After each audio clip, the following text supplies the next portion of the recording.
What's up, everybody? Welcome to the show. Appreciate y'all for waiting patiently. Normally, I do a live tweet when the shows are going on, but this time I decided to do an in-house live tweet. I was actually multitasking, getting other things organized, working on a video, trying to take pictures, trying to tweet with you all. I got people trying to correct me on my spelling and all kind of stuff.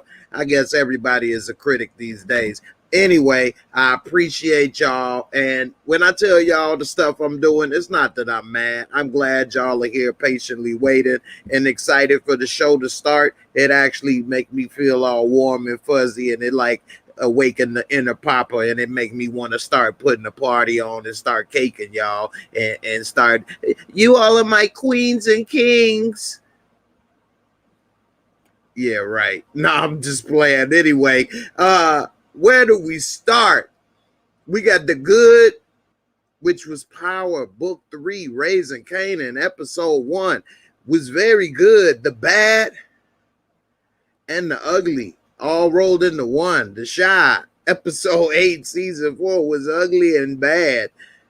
Why is all the men just catering to these women? The women don't have to do nothing. They treat them like garbage. They accuse them of all kinds of stuff. I mean, my head is about to explode watching that. That was probably the worst episode almost that I've seen on that show, as far as the depiction of how it was, what, 3-4 different men chasing after women that didn't want them. I mean, what? Or wasn't ready for them? I mean, this was a problem. So anyway, I don't know where to start. I'm gonna go ahead and get to some of these comments right quick. What up, Montana Max? What's good, brother? I agree. Unique will definitely be a problem. Let's see what else. Kanan mom is kind of fine and way more believable than Monet and Mary J. She actually ain't kind of fine. That woman is fine. I don't know what you talking about. Good Papa impersonation. My queens and kings, I'm going to throw you all a party. Man, how this dude can't get nobody to show up for his podcast, but he got people waiting in line to come to his whack-ass party for Maisha. How the hell did this girl become a star overnight? Now she walk around talking about people treating her different. What? Come on, man. I mean, I ain't no star and I ain't nobody, but I ain't never once had anybody recognize me or say anything or any of that. I don't know how the hell this, man. Let me turn this air conditioner on, man. Woo! Anyway, Sally Ann, what's up? What's up? Raising Kanan definitely was fire. You ain't lying on that one. Dre Wright, what's up? What's up? Genia, what's good, sis? How you doing? Monet definitely sucks compared to Raquel. Rock is dope, sexy. She cool. She reminds me of women that was like that in that era. She's a really good actress. This first episode, she really did do a great job. Marissa, you ain't never lied. And I'm sure that's a big boo-boo too. That girl is growing up and out. Okay. And who the hell her head, I'm surprised she ain't got a wheelbarrow for that big ass head. What the hell she talking about in all these comments? Don't read the comments. Duh.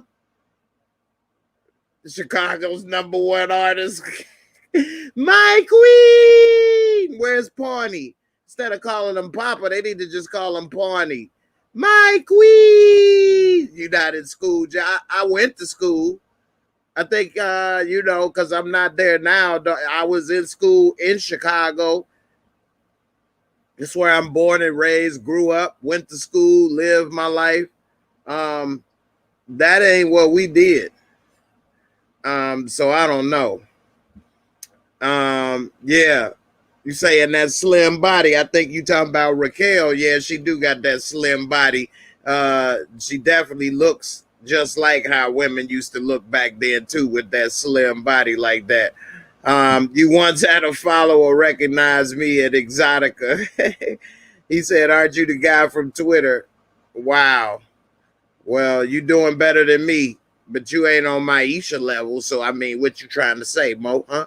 You ain't no Maisha. I mean, what? I love how Kanan speaks just like 50, talking through his teeth. Yeah, I like that too.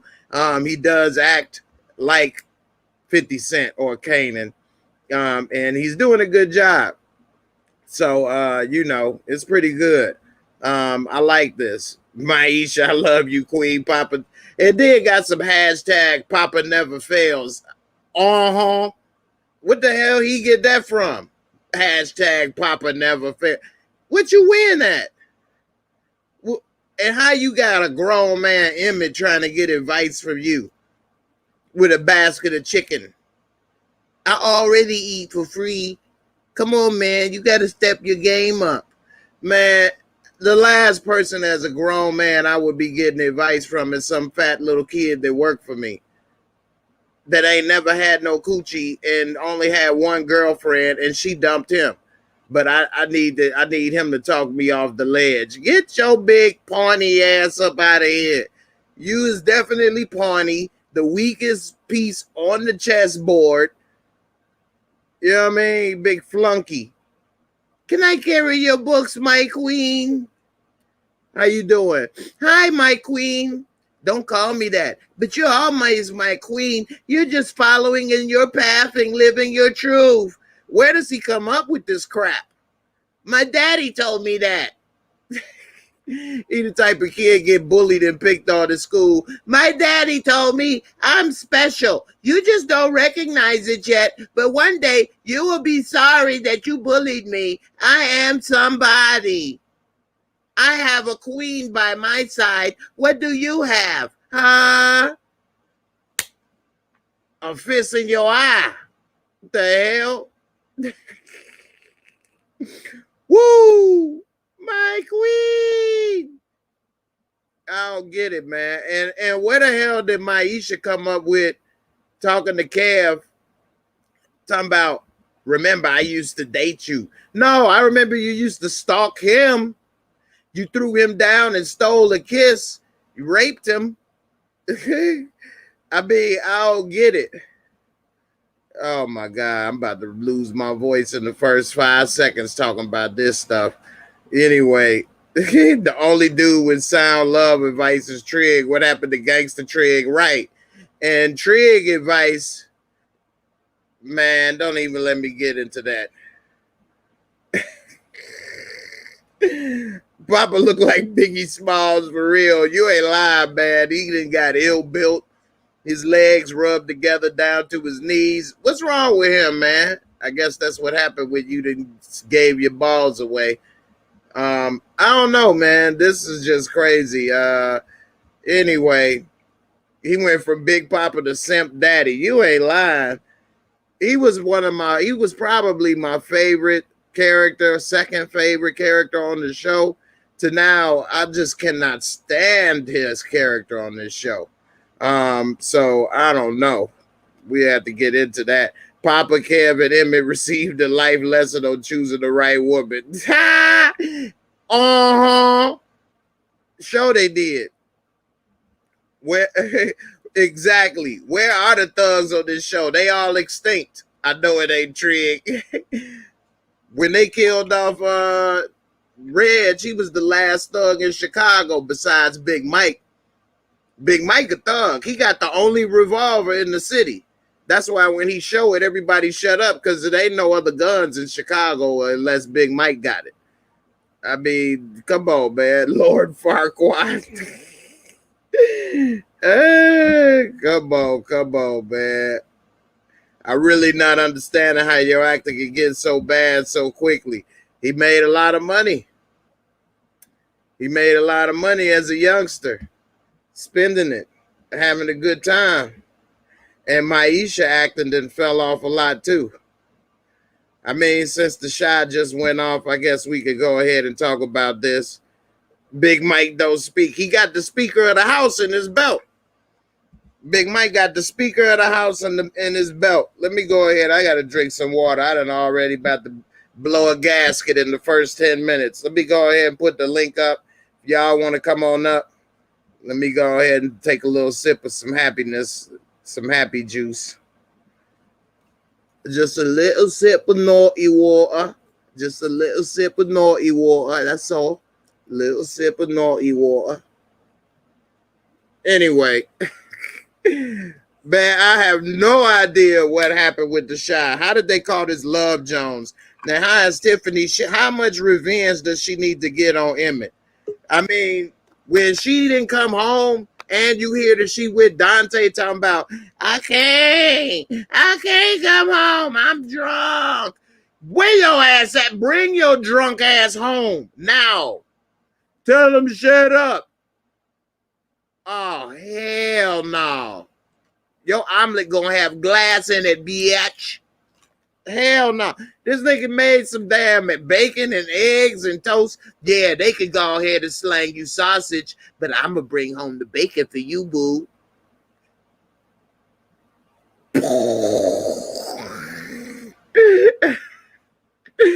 Hell no. You ain't getting no breakfast. You just had extra meat, rib tips, hot link, salami. Shaq, Lawrence, what's up? I got Shaq and Marissa. Let me see. Hold on. Let me try to just do two first. Hold on, Shaq. I'm gonna get you. I want my internet to slow. What's up? Oh my God, bro. Man, look. I'm gonna make breakfast for her? Hell no. I'm proud of Emmett though, man. Y'all, bro. No. I know finally, but y'all gotta be patient. Listen, we know it's bad writing, but I'm trying to tell you, man, my nigga Emmett, I was watching the Super Bowl. I can't be married to you, bitch, until you stop doing what you're doing. I'm into my pimping. That's it. I don't have time for you to go out there and frolic with other men. You know what I'm saying? Man. Period. He tired of it. You know what I'm saying? Real. And Tip dumbass, and we talked about how she still fucking with that nigga after you tell her that your mom got cancer, bro. Come on, man, stop it. And I've been said this shit, bro. Man, like, shut up, Lawrence. Tiffany done been got her revenge 10 times over. Man, come on. She cheated way more than Emmett and Darnell combined by now. Man, look like my internet, you know, they got the extension cord plugged in tonight. Old school ass. Hey, that nigga Jay old school play. I'm gonna be just like you when I get old. Bro. Right. I got mine. I got a VCR like Darnell. I got mine. Oh yeah. Into the back of the VCR and shit. Yeah. Yeah, I just had somebody else I was gonna bring up, but I don't know. But man. Shaq, what's up, man? What you want to say about this episode? I know Papa is like your favorite, man. I don't know about favorite. Oh, it was so bad. It was probably the worst of the season. And I said episode 7 was the worst. It's getting worse at this point. It is getting worse. It is getting worse. Oh my God. First of all, who the hell is Maisha? What did she release? Who is she? Kendrick Lamar or Justin Bieber going famous on YouTube? Missy Elliott. Yeah, out to the. She got a line of people coming to her party. And they like, hey, man, who is that? Oh, man, did you see who that is? Oh, man, get your ass out of there. First thing she did when she came in the party is start dissing him. Why you got all this fog machine? Why you got people waiting outside? You should be... Girl, shut your ass up. Man, son. My little brothers will roast the shit out of her, bro. My little brothers, bro, they'll treat... Bro, they will... Bro, come on, man. Flame her down, bro. Flame her down. For real. And this dude didn't put on a party for you. No, it's not. He didn't put on a party for you trying to get you back, and all you gonna do is show up just to diss him and dance with another dude in his face all night long. And then got the nerve to talk to Jim on the side talking about I knew you wasn't shit. What? Neither one of y'all ain't. Y'all need to be buddies. Ain't nothing. Boy, salt and no salt. Like 15-year-olds can throw parties at churches with no adult supervision. That was crazy. Yeah, what was the adults? Yeah, but that's Papa's. But you know, Papa Dad is already corrupt. You know what I mean? So maybe that's how he got through with it. Yeah, but let us know that though. Right. He said that they were acting like Maisha Meg the Stallion, more like Meg LaDon in this moment. Meg Big Papa. Right. More like Meg LaDon in this moment. Maisha, your take as a female, what did you think about this episode and these girls? I think she was very harsh. Like, she just was so rude to Papa. Yeah. Now let me ask you this: what do you think about when Kev came to her for the first time, talking about I want you back? She talking about you stalking me. That's harassment. Man, that sounds like some. That's not stalking or harassment. Stalking or harassment if he was cutting out pictures like Papa, doing something crazy, or popping up everywhere she at. He been leaving her alone for a minute. Right. So, for real. So apparently, she tripping. Girl now is harassment, crazy. Hey, for real. And that's the first time we ever seen Papa doing some damn work. You know what I mean? Like, for real. Hey, he was about to fight for his love. Hey, he stood up. He stood did. up for real. He had to sit his ass right back down. She said, "I got him." He gave Big Baby back. Big Baby was like, "I'm choosing my man." She was heavy set. Big Key, Baby. what's up, man? Yo, what's poppin', y'all? How y'all doing? Good, man. What's up, y'all? How y'all doing? I'm good. What's up, man? What you think about this Shy episode, man? You know, it was better than all the rest of them. I say that. Man, look. That's what I said, bro. Yeah, word. Choke me up, man. What? For real. Yeah, it was definitely. I thought it was better. It was definitely better than all the other episodes this season. Please elaborate. What did you enjoy the most about it? Maybe I missed. I'll say my favorite part was Emmett, man, at the end. Oh my God, bro. He tell us straight up, hey big L, I heard you. He tell us straight up, man, hey, listen, man, if you want to do open marriage, that's on you, but I ain't doing this no more. He let his nuts hang. Right. Oh my God. I agree. You know? That's the only part I liked in the episode, though. It was at the end, though. Jay, the Kevin scene, though, when he told Jim, I ain't coming, wait, don't worry about it. I'm good. You know what I'm saying? No, I'm good. You don't come back to me after this. That's it. And I told y'all Kevin was an alpha, too. I ain't believe him. Oh, my God. That girl say, Kevin, I want you back. My queen! She was trying to bite. They was in kissing distance. You ain't see them right there? They was in kissing distance. You know what I mean? Jake wasn't there. So are you saying Kevin is an alpha after that? Yes, bro. Kevin, I've been listen. I said this in the past past cast. I said that Kevin is half alpha, half Jake, half Papa. That's why they mesh so good as well as friends. You know what I'm saying? Because he's like both of them. And then Papa and Jake are their own people. So like I said that he's a simp, but he's not a simp. He's in the middle. I said that. He was sitting at the table. He took care of an alpha beta from the alpha beta, like the alphabet. Alpha beta. He a tri-lamb. Oh my fucking God. Marissa, what you think about Kev? You think that he would run back and get with Jimmy if she let him? Yeah. Oh my God. I don't think so. I don't think so. Shaq, you don't think so? No, I think because they try to play that music like they finally got resolved. I would not here for it. It's clarity. Like it's closure. Yeah, like he just finally got closure. And see, that's why I wasn't upset with Gemma as much as I was in the other episodes because in a different way. She said exactly what Kev needed to hear to move on. I didn't hear it, but let me hear from Key right quick. You think she'll get back with you think Kev would get back with Gemma if she let him? You know, I think that ship has sailed, man. I think they're done. I think Kev more so accepted it. He was just more so like, you know what, man, it is what it is. I'm gonna just move forward, you know. But honestly, it kind of looked like Jimmy was trying to lean back and go back for Kev more than he was trying to go for her. Yeah, what I saw out of it is I think she ain't nothing but a drama queen that loved jealousy. Mm-hmm. She got jealous of him, and her first question was, were you jealous of me? And when he said, yeah, then she was like, I still got him. I don't need him. If he would have said, nah, I'm good, then she would have been all over him, and then she would have won him back. And then once she won him back, she would have left him. Good point. Like I think she just likes to have her way. Period. Whether it's her dad, she want her way. It's the Jake or Kev, and once she have her way, she like bored, moving on or whatever. And the most disappointing like part of this was like how fast Kevin Jake got over that. Like that was like so unrealistic, man. For real. Somebody I just put on the screen said that Kev should have punched him one last time at the party. Nah, move on. He should have. No, move on, man. Black eyes again. Something. Oh my God. And he already talking. So we see in one scene he in the shop talking about who y'all think will win between me and Jake. So he ready to fight him, but then when he see him, it's all good. Just don't break her heart. What? His sister's advice helped, bro. His sister gave him good advice.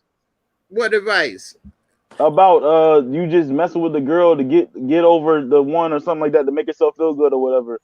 You trying to like switch the, you know what I'm saying? It's like the mental thing about love, like especially when you love somebody else. He didn't really like that girl, but now I guess he's getting closure, like Shaq and Marissa said, and he's gonna flip that and work on the next one. You know what I mean?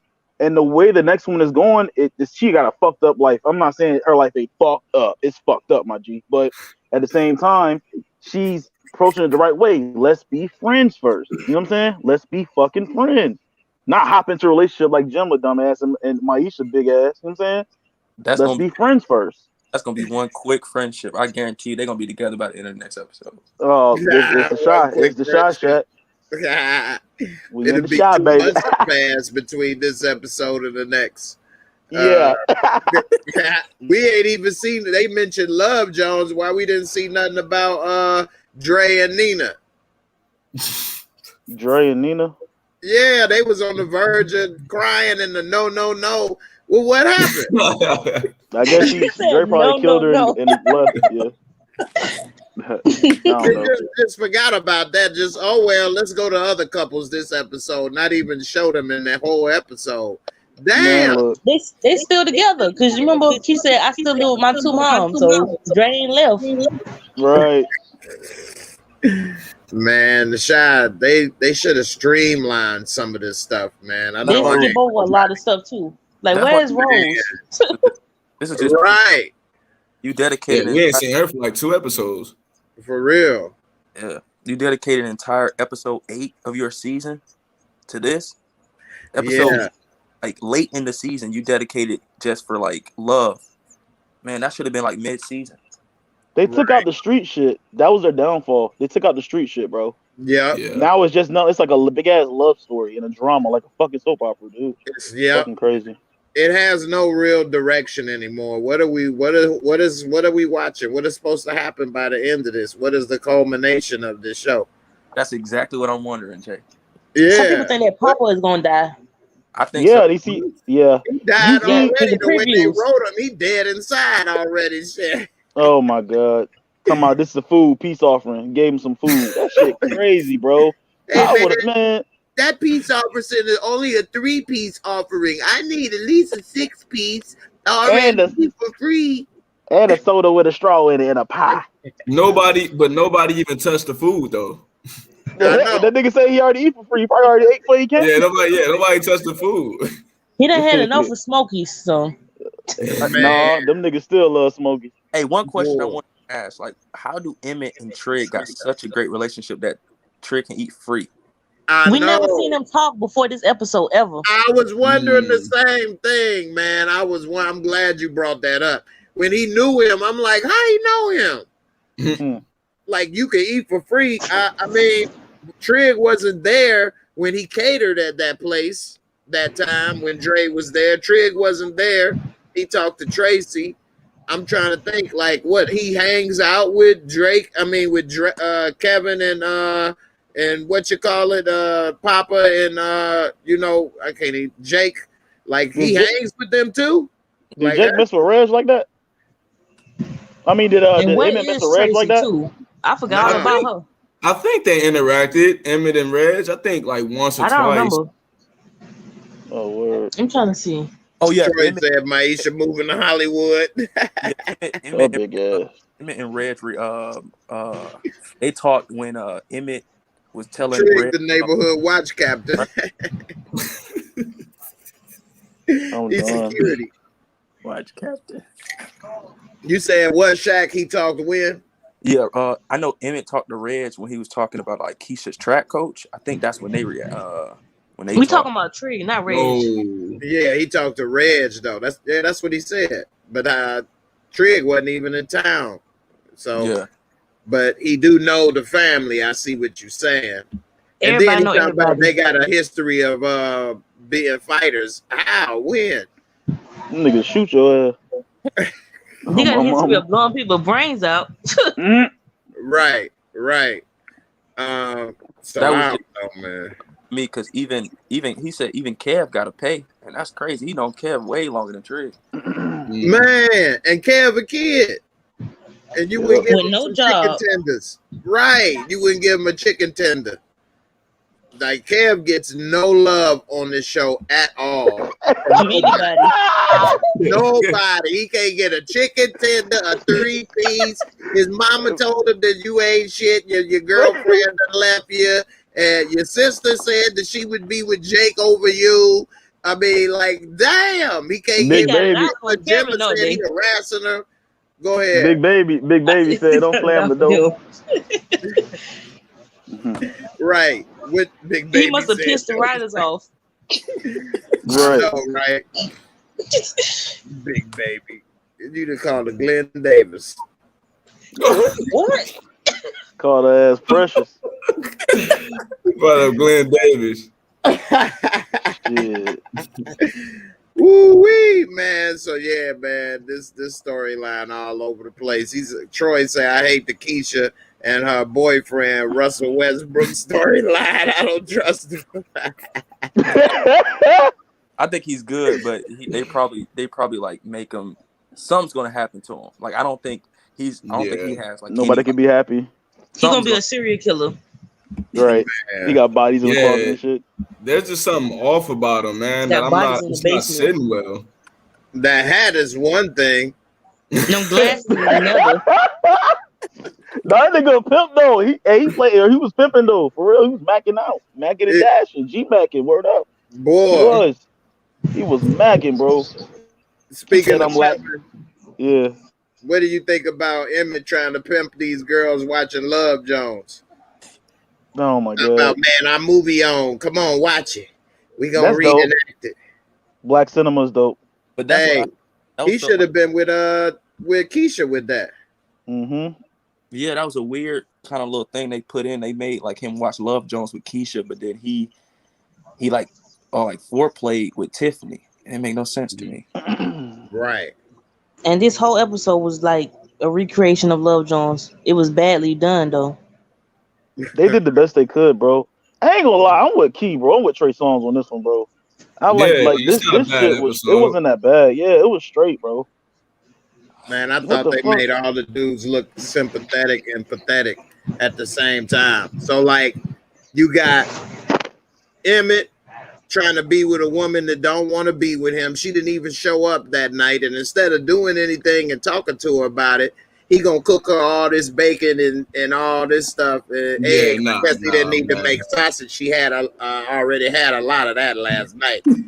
So that's fucked up. Talk about I'm gonna make the coffee. You like it just like me. You could be with these other dudes and get this stuff, but only I know how to make eggs. She could tell him I like them this way. Now what you got? It don't take much to scramble no eggs. So right, it's right. Eggs, boy. All she got to do is say, "Hey, scramble my eggs with seasoning salt." Okay, got it. I'm good, Emmett. I already ate breakfast. You sure? Hey, yo, my theory can still come true though about Dante doing something to her. Still possible. Yeah, like Dante what you gonna do? Dante just getting them draws, man. He out. Yeah. He ain't gonna want her. Definitely not. You think he ain't gonna be? He ain't gonna be bitter if she stop fucking with him? Because you remember he said, if I was him, I would hang up on you too. So he definitely ain't gonna tolerate no cheating. Exactly. He already knows she foul. He just don't give a damn because he getting that cookie. But if she was doing that to him, he'd be done with her ass. Just like most men. That's why I said it's not realistic. Yeah, and even I young forgot boys then like Emmett drew the bath water for her. Talk about no, go ahead and get you a nice hot shower and get that liquor up out you, and you know, then come in. What? Get that nigga up out of you. Yeah, I don't. Boy, yo, son, the left is mark. I'm too much for that shit. I can't handle that shit, bro. Oh my god, y'all will not see me no more. That's disrespectful as fuck, bro. Man, he called this nigga laughing on the phone. He on the phone behind her. He say, "Fuck both of y'all." What? That would have actually hurt me. Like that would have been like a big problem with me on that one. Like, oh, bro, and you married? Like, how much revenge she need? Whew, she would have came home and would have been like, I might have had 2 or 3 in the bed with me when she came home. Like, oh, you home already? Yep. Bras and panties out the window. On God. We would have had definitely a problem. Something would have been going on. And we don't never see the kid. The kid was dead. They turns out wild the fuck out. Emmett ain't Tiffany. Right. I not see that baby no more. What you say in the comments when we was watching it? The kid, what? He was tired of her cheating and left or something? No, I was saying that he left because the show got bad and he wasn't getting paid enough. Okay. I'm done. For real. He got up and left. This shit. I'm tired of this shit. My parents ain't worth a damn. My grandma died. My grandma got there. My grandpa's damn is my daddy older brother. Was in my daddy's class. What the fuck? That's his granddaddy. But Tiffany showed her true colors from the beginning. She was never nothing since season 1. She's always been trifling. Yeah. So for real. And then I didn't even get to the rest of why I didn't like it. So they already got Emmett looking like simp of the year until we see Papa outdo him going to Maisha's house. We see she out the projects doing good now. Now she don't know him. Now she don't know him. Wouldn't even let him in the door. He trying to give her all type of compliments. My queen, don't call me that. But you're living your purpose life and you're doing this and that. And they just don't see you. You're my queen. I swear to God. I swear to God. Got fired and got the door slammed on him. He didn't even get to come inside and get a drink of water or nothing. You know, my little brother threw a gallon of milk on her ass for real. Like I just see my brother like throw water on the bitch before, like oh god, like a water. He took the cup of water and threw it on her face. Like Maisha, yo, and then they'll just by their words. Like this girl, I don't know.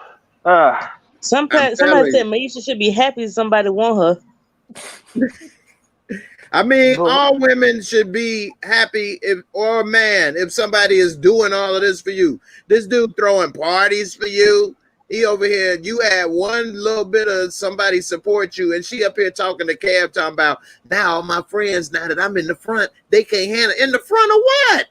What the hell are you talking about? Don't be lying. Remember, I used to date you. No, I remember you used to hide around the corner and tackle his little ass and steal kisses.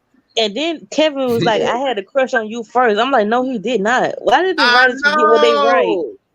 I know. I couldn't believe when he said that. I'm like, what? It went back to the point of this entire episode where all the men had to prove everything to their women. Like, women don't have to prove nothing to the men. Thank you. Like, what happened to it being a give and take in a relationship in a two-way street? Like, it was nothing. Ain't no street in this show. It's not even a street. Just sidewalk. It's the porch. The porch and the kitchen table. Man, and for those with comments about power, I am about to get to that in a few minutes. I just got through watching this again. And I'm gonna get this over with because we ain't gonna talk about this show that long. But we will be getting into power a little bit longer. It's a little bit more to talk about. But man, Miss Crafty saying Papa need to respect her boundaries. What? That's Her a big ass boundaries are boundary. city That's the lines equator. of this mug. Her boundaries, The fucking Grand Canyon. the Grand Canyon. For one, if he was crossing her boundaries, why would she come to his party? The show off. Right. But if you felt that somebody wasn't respecting your boundaries, let me ask you, Maisha, if you felt somebody was trying to come at you and disrespecting your boundaries, would you go to their party they made for you? Or would you think that was still too much? I wouldn't go if I didn't want to have nothing to do with you. I don't want to be around you. Thank you. Same with Gemma. Why she go to that party and she told Kev no, and that you harassing me, but then you go to the party anyway with Jake. You want drama. Yeah, that was petty and messy. Man, that was messy and petty. That's just like in Love Jones when the homeboy was getting with Nina with Neil Long's character and he brought her to the party. Bill Bellamy? Yeah. Yeah, Bill Bellamy's character. I forgot his name in the movie, but yeah. Then made her take a taxi home. Yeah. No, he was gonna make her walk. Right. Yeah, walk right back into the party. Right. And another thing, like Maisha came to the party instead of being thankful and appreciative, she dissing, talking about this, that, the fog machine, you ain't got this, you ain't doing that. When Emmett come and do his little Love Jones routine, what Tiff do? Where the motorcycle? Where we going? They never appreciate basketball next week. Like Jay, I don't want to say it. Jay. It's crawling out of me. What's the word? What's the magic word? Like in Don't say it. Oh God. Period. I mean, I don't know if it's that because it's my issue. Gotta go. It's bad. But she showed, and then when they went to the damn comedy club, dude wasn't even funny. And all he was funny. He was disrespectful as hell, bro. Didn't even laugh. Yeah, right. And all he talking about is screwing everybody in the audience. Yeah, he was disrespectful, bro. Don't do that shit, bro. Come on, man. You know what I mean? Like, I understand, like, you gonna pick on me because I'm sitting in the front, but at the end, who sits in the front at a comedy show? You know better than that, my nigga. Because you're gonna get clowned. Especially if you're sensitive. Right. You'd be surprised how many people do that, though. I done been to But some people don't care, though. Like, it's just fun. Like, they don't take it serious. There's jokes. No, it's some people but I'm waiting saying, that's what the joke is, though. So. Like, I've been to a few, and people that sit in the front always normally get roasted a little bit. Like, you should know that's what's going to happen at some point, especially depending on the comic. Like, I went to see Aries Spears one time, and it was a interracial couple, a black dude with a white woman or whatever sitting in the front. And he like, man, I know y'all be having fun, man. Y'all role play. Y'all don't never have runaway slave and mistress or something. Oh yeah, word. I think I've seen that show too. Yeah. Yeah, he does that joke a lot, and they got mad. That's the truth. Anyway. I mean, y'all used to own. That's not. Never mind.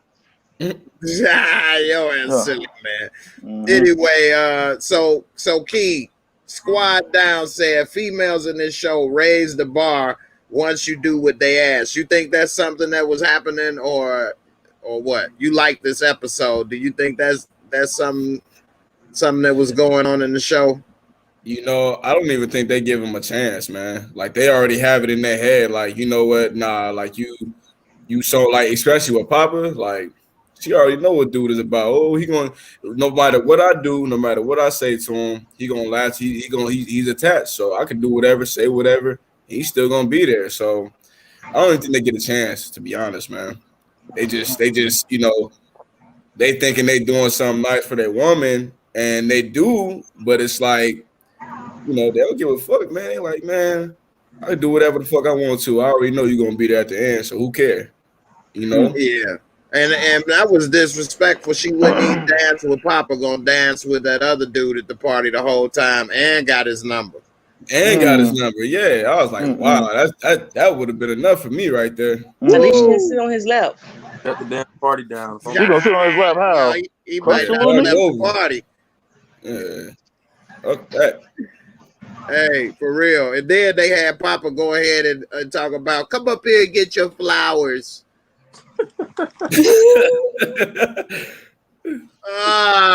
Come on, man. Shaq, what's up, man? What you think about how they had everybody caking and to an extreme? Like, what did any of these women show any appreciation or none? I mean, Keisha's starting to come around a little bit, but I mean, the dude was trying to get a record or whatever, and she like, well, what if I want it? Like, damn. He didn't already took you around, do this, do that. Now he gotta do more. I mean, it's never enough. What do you think? Yeah, man, it's so disappointing every week. But I still had a problem with Keisha. Like, the problem I had with Keisha was when I guess she went to the bathroom, when she came back and he was on his phone and she was asking him questions like, who is that?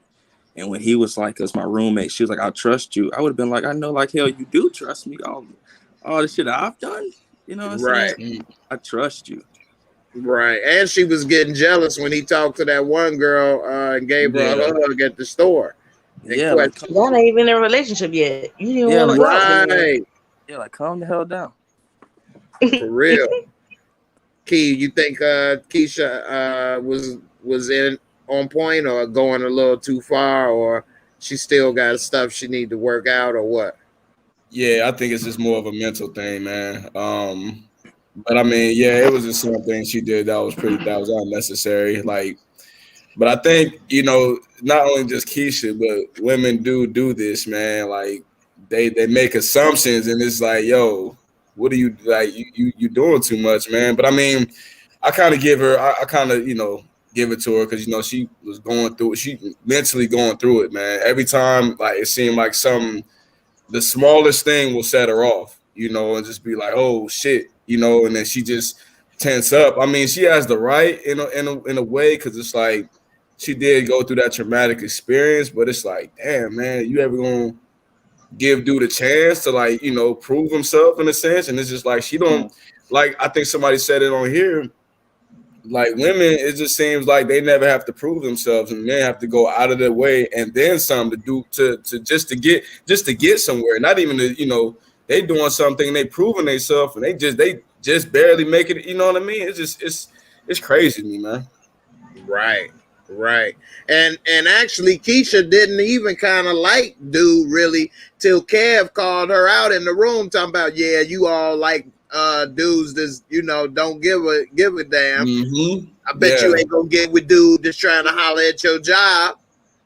And then she kind of really gave him a more serious look that time and actually gave him a kiss at the end. But like, if you don't, I agree, if you, especially with her, if you that traumatized still, or you're still having a hard time trusting people, then you shouldn't be dating this dude or going out with him if he's always got to prove that he's trustworthy from day one. Like, damn, you bringing way too much to the table for dude to live up to from Jump Street. So I don't know, Shaq, what you think about that?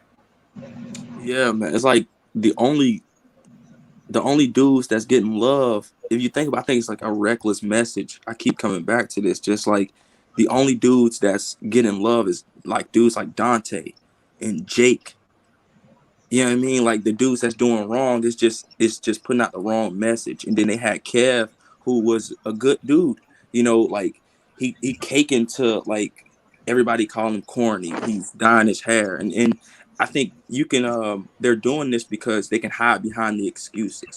Like, okay, this is how kids are, and you know, this is how it really is, but it's not that way. You know what I'm saying? I would have liked if they said Kev is good, and I would have loved if they like wrote Kev to be like, you know what, fuck this, I'm gonna be on my stuff, I'm gonna stay the way I am, and I'm gonna improve the way I am. And I'm not gonna try to be somebody else just to make y'all feel happy. If I'm gonna be successful, I'm gonna be successful being me. That would have been a better true. Yeah, definitely. Marissa, what do you think about how the women dealing with them? You think Keisha ever got a chance of trusting you know, Adebisi, aka Russell Westbrook? No, I think she would trust him eventually. I don't know when. But there's only 2 more episodes left, so And we don't even know if we're gonna get another season to see this like relationship develop. Right. Hey, man, like Hey, one more go thing. ahead. What disappointed me, because after this episode, I was so disappointed, and I was like, I gotta know who wrote this episode. And what made me so pissed off was to find out that a black man wrote this episode. Wow. Like, man, that's crazy, man. Like, he gotta be like with everybody else in the entertainment industry, bro, to give out this bad message. Because there's no way in hell if I'm a black man, I'm letting this show on screen.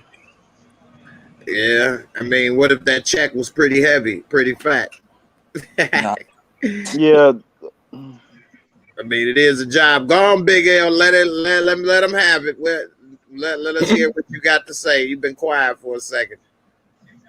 Nah, you know, like again, I don't think it was that bad, bro. I'm telling you, man. When Emmett did that shit, he did. I was like, I was watching the Super Bowl. I was yelling, "Wow!" I said, Yeah, because it's the "Oh!" very end. Yeah, Your that's team won finally. Okay, and when Kev did that, that was cool too. I'm trying to I tell don't you, believe him, though. man. I do believe him, bro. Oh my god, that man changed his hair blue and got savage. Is what you know. It happened. You know. This brother ain't getting no savage, but all right, that's your take on it. But yeah, it's I really want to see what's gonna happen with the good dude, but again, you know, it's a shot. They're gonna either kill him off if it is the next season, the money grab, like y'all say. They're gonna kill him off or something gonna happen to him. Nobody can ever be positive in this fucking show. That's just what we know. And as far as Tiff and Emmett go, my theory can still hold, bro. I'm telling you, man. Darnell can still do something to her when he go back to her and tell her like, "Oh, I don't want to be with you. I got a husband and all that. I'm trying to, you know." And then, you know, that can transpire like that. But He won't again, care, so yeah, you don't think so? I'm halfway there with that. Like him not caring, but at the same time, it's a pride thing. We talked about that too, you know. So That's and true. Tiff probably got that goddamn. She probably got that gripper. She probably got that. I mean, I'm that, sure that, he's that sleeping with snapback, other people that too. clapback. I'm sure he ain't just sleeping with her. Who you talking about? Dante? Yeah, of course. Of course. He's in the Right. record So he industry. don't Of care course about he is. Tiffany. He wouldn't care. Yeah, I but we thought have you to was see. talking about Poindexter for a minute. Oh no, him too. I like him. He's smooth. He a smooth operator. He took that damn Fat Albert in the Junkyard Gang hat off and went Oh, crazy. Dumb Donald. Yeah, bro. I That believe man, it. Take a doobie doobie mush mouth. Yeah, for real. Like, and got smooth on him, man. He handled that the right way. He taking his time. He a cool ass nigga, but they not gonna have nothing positive in this show, guys. Period. He gonna be the Don't one get get used to killed it. on a motorcycle accident. Try to do willies and shit. Right. For real. Yeah, because they're So definitely gonna let him be like a father figure to Keisha's child, and and Keisha had a boy as well. No, they ain't having that. Gee, he could be a good role model to Kevin. G. he the only kind of positive dude. We don't know much about him yet, but at least he ain't, you know, a drug dealer or, you know. He can help Kevin. Him and Kevin can talk. You know what I'm saying? He could calm Kevin down. No, you know what I'm saying? I disagree. I disagree, Lawrence. You don't think that's a good role model for Kevin? Nah, because Go ahead. He damn near ran an entire marathon just to get a kiss. You know, so They yeah, kissed in the rain, so it was romantic. I'm not talking about that, dude. I'm talking about just the Poindexter. positivity. I'm talking about the positivity, not the kiss. but that's not what, that. Like, no, He worked hard to get that kiss though, to be with her. He been putting in work. that's what I'm saying. Like that's what I'm saying. Like I would have left that alone. That's damaged goods, man. Like leave it alone. You can. oh wow. She said she lactating. Remember that shit?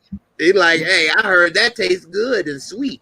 Oh, that's It's oh my god. That's what so bad. is natural? I heard it's sweet. Oh my god. Can I get a little I thought taste? he was going to drug her. I didn't think he was gonna drug her, man. Y'all crazy.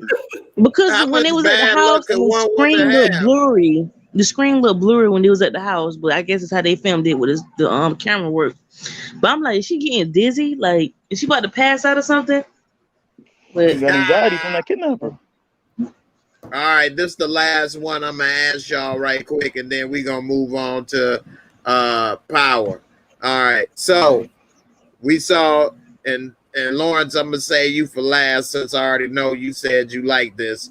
Emmett came and said to Tiff that he can't be with her no more if their relationship is still open. So let me ask y'all this. Do you think in the next episode, I'm gonna start with you, Key. Do you think that Tiff and Emmett is gonna stay together? I mean, he took her to the part where they met, and I was wondering what the hell they was going, because that's downtown. There's nothing over there. I'm like, why are They they was walking fishing. over there? He said they met there during the Taste of Chicago, so that's when they have like a little food festival and they block off the streets and have like restaurants there. So that's in the summertime. So she didn't even know where they met. She don't even remember nothing about it. Normally it's the women all remembering this stuff. But anyway, do you think they're gonna stay together, or do you think she gonna say, "No, I like it like it is. I ain't gonna be with you no more"? Then, what do you think? Are they gonna, or is she gonna stop and leave Dante alone or cheat? I don't, you know, I have no faith in Tiff, man. I don't think she's gonna stop. She's enjoying this way too much. If she really wanted to stop, it would have been over with and done the first time they did stepped out and did their own thing. But yeah, man, I think that's a wrap, man. I think if Emmett, I hope Emmett stands on his word and just be like, you know what, bro, I'm good, man. If you want to keep, you know, dealing with other people and you enjoy doing this, that's cool. But like you know, like you said, he didn't sign up for that. You know, he didn't sign up to have an open marriage. He signed up because, you know, he really liked this girl. So, and then she looking at him like that, it's like, yo, if I'm Emmett, man, I'm walking away. Like you said, if you want to keep doing this, then I'm gonna have to walk away from it. So, and it's kind of obvious she don't want to stop it. So I think it's a wrap. She on a whole nother level. She like that sex party. She want to be a swinger or something. She wild out there in these streets, man. She said, I like a little, what did she say? Diversity? Variety. No, variety. Yeah, I know it had an itty on it. And it wasn't titty. Anyway.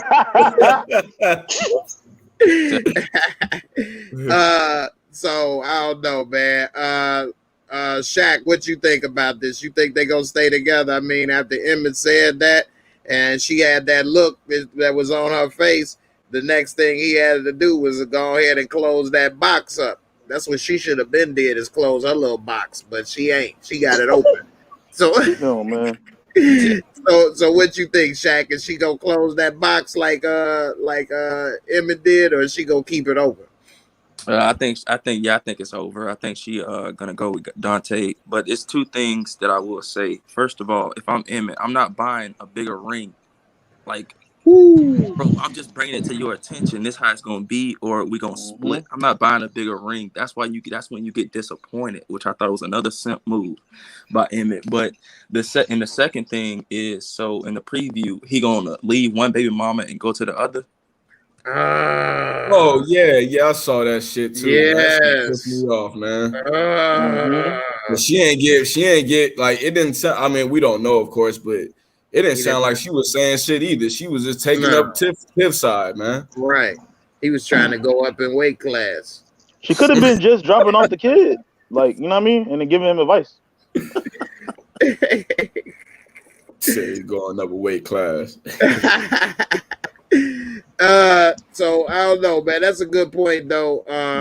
And that's a really good point about him going to see the other baby mama. And Emmett is lost too. I mean, he lost if you trying to get advice from a 15, 16-year-old talking about, man, he come with that advice. He don't know what the hell he talking about. He just repeating his own daddy old facts, yo. mumbo jumbo. Papa never fails. Oh, he fell on his face in front of everybody with that one. Oh my god. Papa never fails.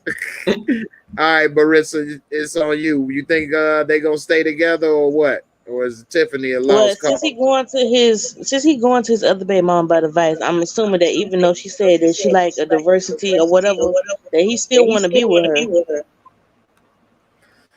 Okay, but does she want to close her little box up? No, she don't. Okay, so is she gonna become the cheater now? And what? Now Emmett gonna be wondering if she cheating on him all the time? I mean, they got a mess right here. Yeah, a lot of people saying they hope that he divorces her. He shouldn't have married her And the reason why is because he married her because he felt bad for cheating on her with Dom. And another thing, when he talking about coming clean, we see what that did. It ruined his marriage while he over there telling Nina to come clean. You got bad advice. Everybody got bad advice. Mm-hmm. But she get half the restaurant though. Another thing I don't understand is how Jay tried to compare his situation to Triggs about the whole you're not supposed to be choosing your homeboy. I mean, you're not supposed to be choosing your girl over your homeboy. Like their situations is totally different. It is. Yeah, but I don't think like Rashad was disrespecting Imani. Yeah, but I think Jake was just being a kid and he don't know the truth. He don't know like the real whole story about that situation. Yeah, he don't understand it like that. But it he should have explained it. Like, first of all, like I didn't steal Imani from Rashad. You did that to your boy. You know what I mean? Like, and then he was disrespecting my wife. He said, "But that ain't your wife yet." You know what I mean? That could go. That conversation could go a lot of ways. But anyway, yeah, it definitely was a trip, and he don't understand, and that's why he should be trying to. If he really trying to be there as a brother or father figure in his life, you got to talk and let him understand. I try to tell my son as much as possible. He probably don't listen, but I try. So I don't know. All right, Lords, what's up, man? What do you think? You think she gonna stop? You think, since this your favorite part of the episode, is she gonna, close up the marriage? Yeah, she probably gonna leave, and then Emmett probably gonna end up with somebody else, more than likely. He gonna get probably back more with than likely. Yeah, that's what I think too. It's a wrap. You know what I'm saying? Tiff is not the. But see, again, he opened up Pandora's box by telling her the truth. You know what I'm saying? I'm not saying don't tell the truth, fellas or ladies, whatever the fuck you want to say, if y'all get mad at me. But I'm saying that, like, you know what I'm saying? He opened up Pandora's box by telling her that shit, bro. He didn't have to. He got his dad hunting him in his head. Box. Yeah, he just closed that shit up. So now you fed up, but you dug yourself into this hole. Now you trying to dig out of it. And she gonna be like, fuck it, I'm good. I like this life. Maybe you saying that to her, she discovered a whole new side of her fucking brain, bro. This chick went bananas. Like, heavy, you know what I mean? So, yeah, I think it's a wrap. Yeah, that dude then hit something up in her that she ain't trying to let go. Oh, my God. The nigga said he give head better, so that's what she said. She said he give head better than Emmett. So, I forgot about that. That's a great You don't know point. how to eat, bro. You don't know how to eat that cat, bro. A man can take your woman away easy. Period. He touched her hard. Touched her heart, Marissa. Oh my God. He know how to eat that cat, and Emmett know how to make them eggs. Right. Which one you go? Which one is most women gonna go for? He can scramble eggs. He scrambled her brains. So this man crazy. But he's dumb for marrying her. Like Emmett, you're right. He's dumb, bro. He's dumb for marrying her. Now she gets half of everything, bro. And you got to pay child support. Well, you know what I'm saying? So you might as well sell the fucking restaurant. I don't think she'll get half the restaurant. Maybe how the fuck they're married? But only 11 months, he said, at the comedy club. Oh, okay. I guess that could be an annulment. I said an annulment. That was crazy. Wasn't a long enough time. That was crazy. Like Jay, you touched on something I wanted to say. Like 11 months they've been married. So you mean to tell me 2 months has went by since Keisha had the baby? What, 2 episodes ago? Right. They don't even tell you how much time has went by between the episodes. So nope. They just go to Smokies.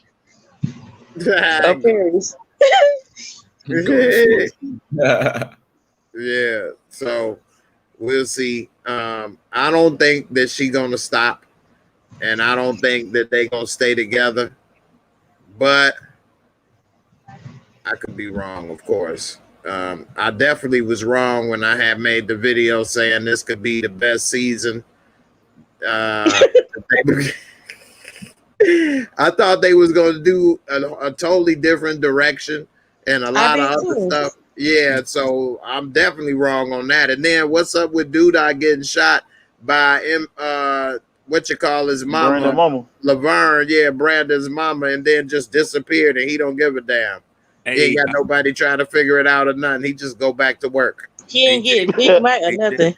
I think I know where they're going with this Duda. I think Duda defunding the police had nothing to do with Jake at all. I think that Duda's going to go back to being a gangster if they do a season 5, because I think that Duda wanted to defund the police, take the police out of the black community so he can run his organization smooth. Makes sense.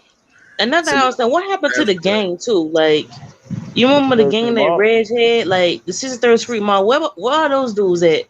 Them niggas is out there, yo. They trying to save the world. They trying to save Chicago. No, those not. Big Mike said stay in the house with that little revolver he got.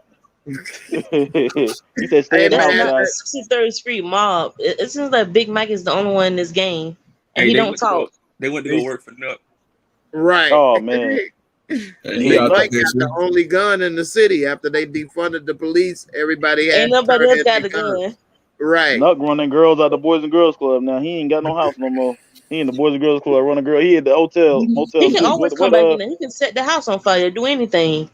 I mean, but Nuck is a hoe, bro.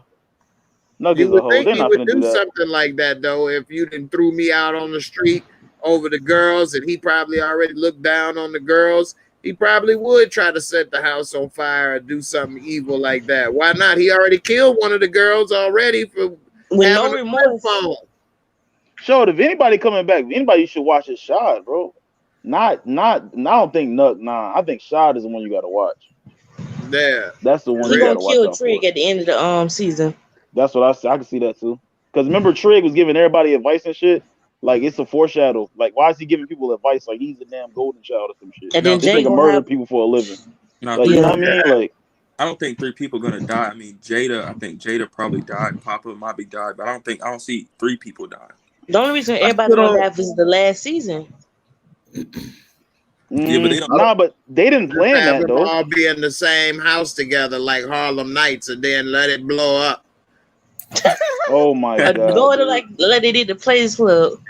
Do something to make me feel good. Right. Do something to make me feel better. Yeah, but they go seasons by seasons though. They don't know if this is the last season or not. Yeah, they wasn't planning this shit. Only we was planning it. Like we making the show for the. Y'all wanted to be the last season. It don't mean it's going to be. I mean, I need some dumb shit to watch, you know. So they don't never get renewed in advance. Right, like 2 episodes in the season. They wait till the end of the season, months before the season, like months after the season end. They say, "Okay, we back with another season." Yeah, you're right. It does be like months. like that's a good segue. Let's switch up to Power now. So speaking of renewals, Power has been renewed, Raising Kanan already for season 2.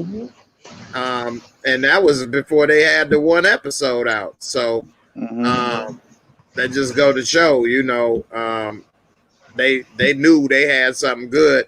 And this, I know it's only been 1 episode, but I almost like it a little better than the first Power.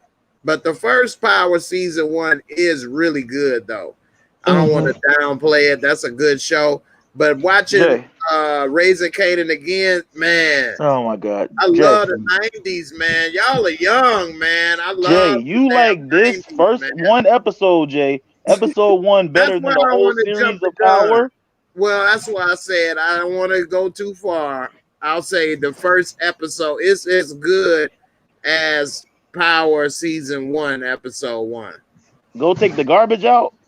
That shit right there. You know niggas want your son head in Southside Jamaica, Queens. Go take the garbage out, or the white girl across town. Hey, I gave it an 8. Which one you talking about? Dakota and hot goddamn. My brother, I know, but you can't say it's better than the Power series, bro. Don't do that. Maybe Power book, my nigga. Like, but well, yeah, that's why I didn't want to go there. I'll say I enjoy this episode 1 as much as Power season 1, episode 1. So I don't know. I know I'm probably the oldest guy up here than you, Lawrence. So I don't know, but I'll tell y'all a couple things after me watching it again. For one, man, the 90s was a dope time, man. It really was. Like, I remember in that late 80s, seeing dude on the brick cell phone. Like, y'all just don't get, like, that was like, you thought you was really doing something. That shit was special. Like, people didn't have cell phones today. Like, it's a part of your life. Like, you really had to have money and be somebody and doing something to have a cell phone. That big ass, you know, cinder block next to your ear. That was dope. You know what I mean? When she pulled up in that Supra, like, it wasn't a million sports cars out there like it is today. So, like, that was way ahead of its time. The narration was dope. The music, I mean, from when it first came out with the LL, and then when the 90s is bumping Tribe Called Quest, microphone check, 1, 2, what is this? The 5 foot, man, I mean, 5 Dog on it. Come on, man. 5 Dog going crazy on that. Like, I think the song that Jukebox was listening to, Back to Life. Yeah. Nah, Tribe Called Quest, man. That, like, Tribe Called Quest is my favorite group from the 90s. I love it. Q-Tip and 5 Dog, man. They had the hits, bro. For real, Benita Applebaum, she got it going on. Benita Applebaum. What you know about that, young boy? Get out of here, young boy. You know about that, Key. You done been digging in the crates over there. I told him he Trey. Yeah, come on, man. I used to listen to all that, man. Far Side, the Bizarre Ride by Far Side, man. That's all dope that, right there. That ain't with Drop on it, though. Drop was their second one. But that had a bunch of other stuff on it, too. What, she keeps on passing me. Yeah, they had On the Down Low was on there, bro. It was good, man. Now, in my younger days, I used to sport a sag when I went to school. I carried lunch in the bag. That's passing me by, though. But yeah, Key, On the Down Low. Tell these tell these folks that Biggie is a better. No, okay, hold on. I ain't gonna say it like that. Girl Tamika in the house, Tamika. You like old school shit, right? Yeah. I'm more of like an old, like back in the day type dude. Like I liked what was that? Naughty by Nature by with Tretch and them. Yeah, their first album was dope. So who's a better rapper, Biggie or Pop? Why y'all keep comparing them like these the only niggas that rap? Nah, he say he an old school connoisseur. This is Young Boy. I fuck with Young Boy. You know what I mean? You know but Big L was dope. I'm more of like a storyteller. I like when they tell the stories, man. But Biggie had that flow, man. I'm telling y'all, man. Like Slick Rick. Right. Biggie had the flow was good, and the storytelling down pack, and Pac had that energy. Pac you know, move and want to do something or whatever the case. You know, Pac was dope like that. So they was two different styles. Depending on what you like more, you know, if you want to compare more of a even comparison, it'd be more like Biggie or Jay-Z or Biggie and Big L. Then speaking of Big L, like dude was rocking the Pelly, put 2 in your belly, leave you smelly, and take your Pelly. If rap was a game, I'd be MVP, the most valuable poet on the MIC. Big L was dope. Big L was dope. Too bad he was killed. I like them all, man. I like them all, man. I like the Jam Master Jay was cool. Public Enemy was nice. Bro, it's bro. The rap game back then was just so fire, man. Now it's just so watered down. I like some stuff that come out now and then, but bro, it was deep, man. Same here. Pathetic, Key. This generation of music is pathetic. I feel bad for y'all. Like brains have to listen to this shit. Like, dude, and you guys actually like Migos, bro, and all that shit, bro. Like, it's just it's all them songs light though. Like, I don't know. I've been seeing some people saying that I can't even remember the dude name from the Migos. One of them is in like they top 5 rappers of all time. I'd be like, what? You talking about Quavo? I mean, like, what? These brothers make one verse, repeat the shit 3 times. They all over the place, no rhyme or reason, and what the fuck they saying? And they are top 5 of all time. Like, yeah, I'm gonna go with Crisscross over them. I mean, they make more money and got beats. Hey, I would give Crisscross a little more credit to that. I know that's, you know, to some young people, they think I'm crazy or whatever for saying that. But man, what the hell are they talking about? They changed up. They don't have a complete story to tell. You know what I'm saying? It's crazy. It's like walking down the street, listening to that shit in your headphones. Warm it up, Chris. You know what I mean? Like just walking down the street, listening to that shit in your headphones, bro. That shit is like, what the fuck am I listening to? And the people look at me know what I'm listening to. It's trash. You know what I'm saying? Because when you got your headphones in, they kind of work your swag a little bit. You in there listening to Nas or some Dipset or old school Outkast. One mic. I love Outkast. Outkast is fire too. Legends, bro. Yeah. Hey, Dayron Sanders said Power 3 give me New Jack City vibes. I'm crushing on Rocker. Hey, Raquel is fine. And this did give me some New Jack City vibes. Straight up though. Some of the music. Yeah, definitely. So, you know, it definitely is good. Fredro Star, Onyx. Sticky Fingers. Sticky Fingers. That man shot a gun off in a concert, bro. Who? In the 90s. He shot. No, Sticky Fingers shot a fucking gun in the air in a concert. Them niggas was gully. It wasn't no fake thugs in the industry back in the day, G, for real. Yeah, like, that's pop, like a concert. Yeah. Yeah. Do y'all like anybody from this generation? Right? Huh? I said, do y'all like anybody from this generation? Nope. I don't listen to it. Y'all know who something was on the show that y'all knew him, like his music. I didn't even know he was a rapper. The guy that's playing Unique. Oh, Joey Badass.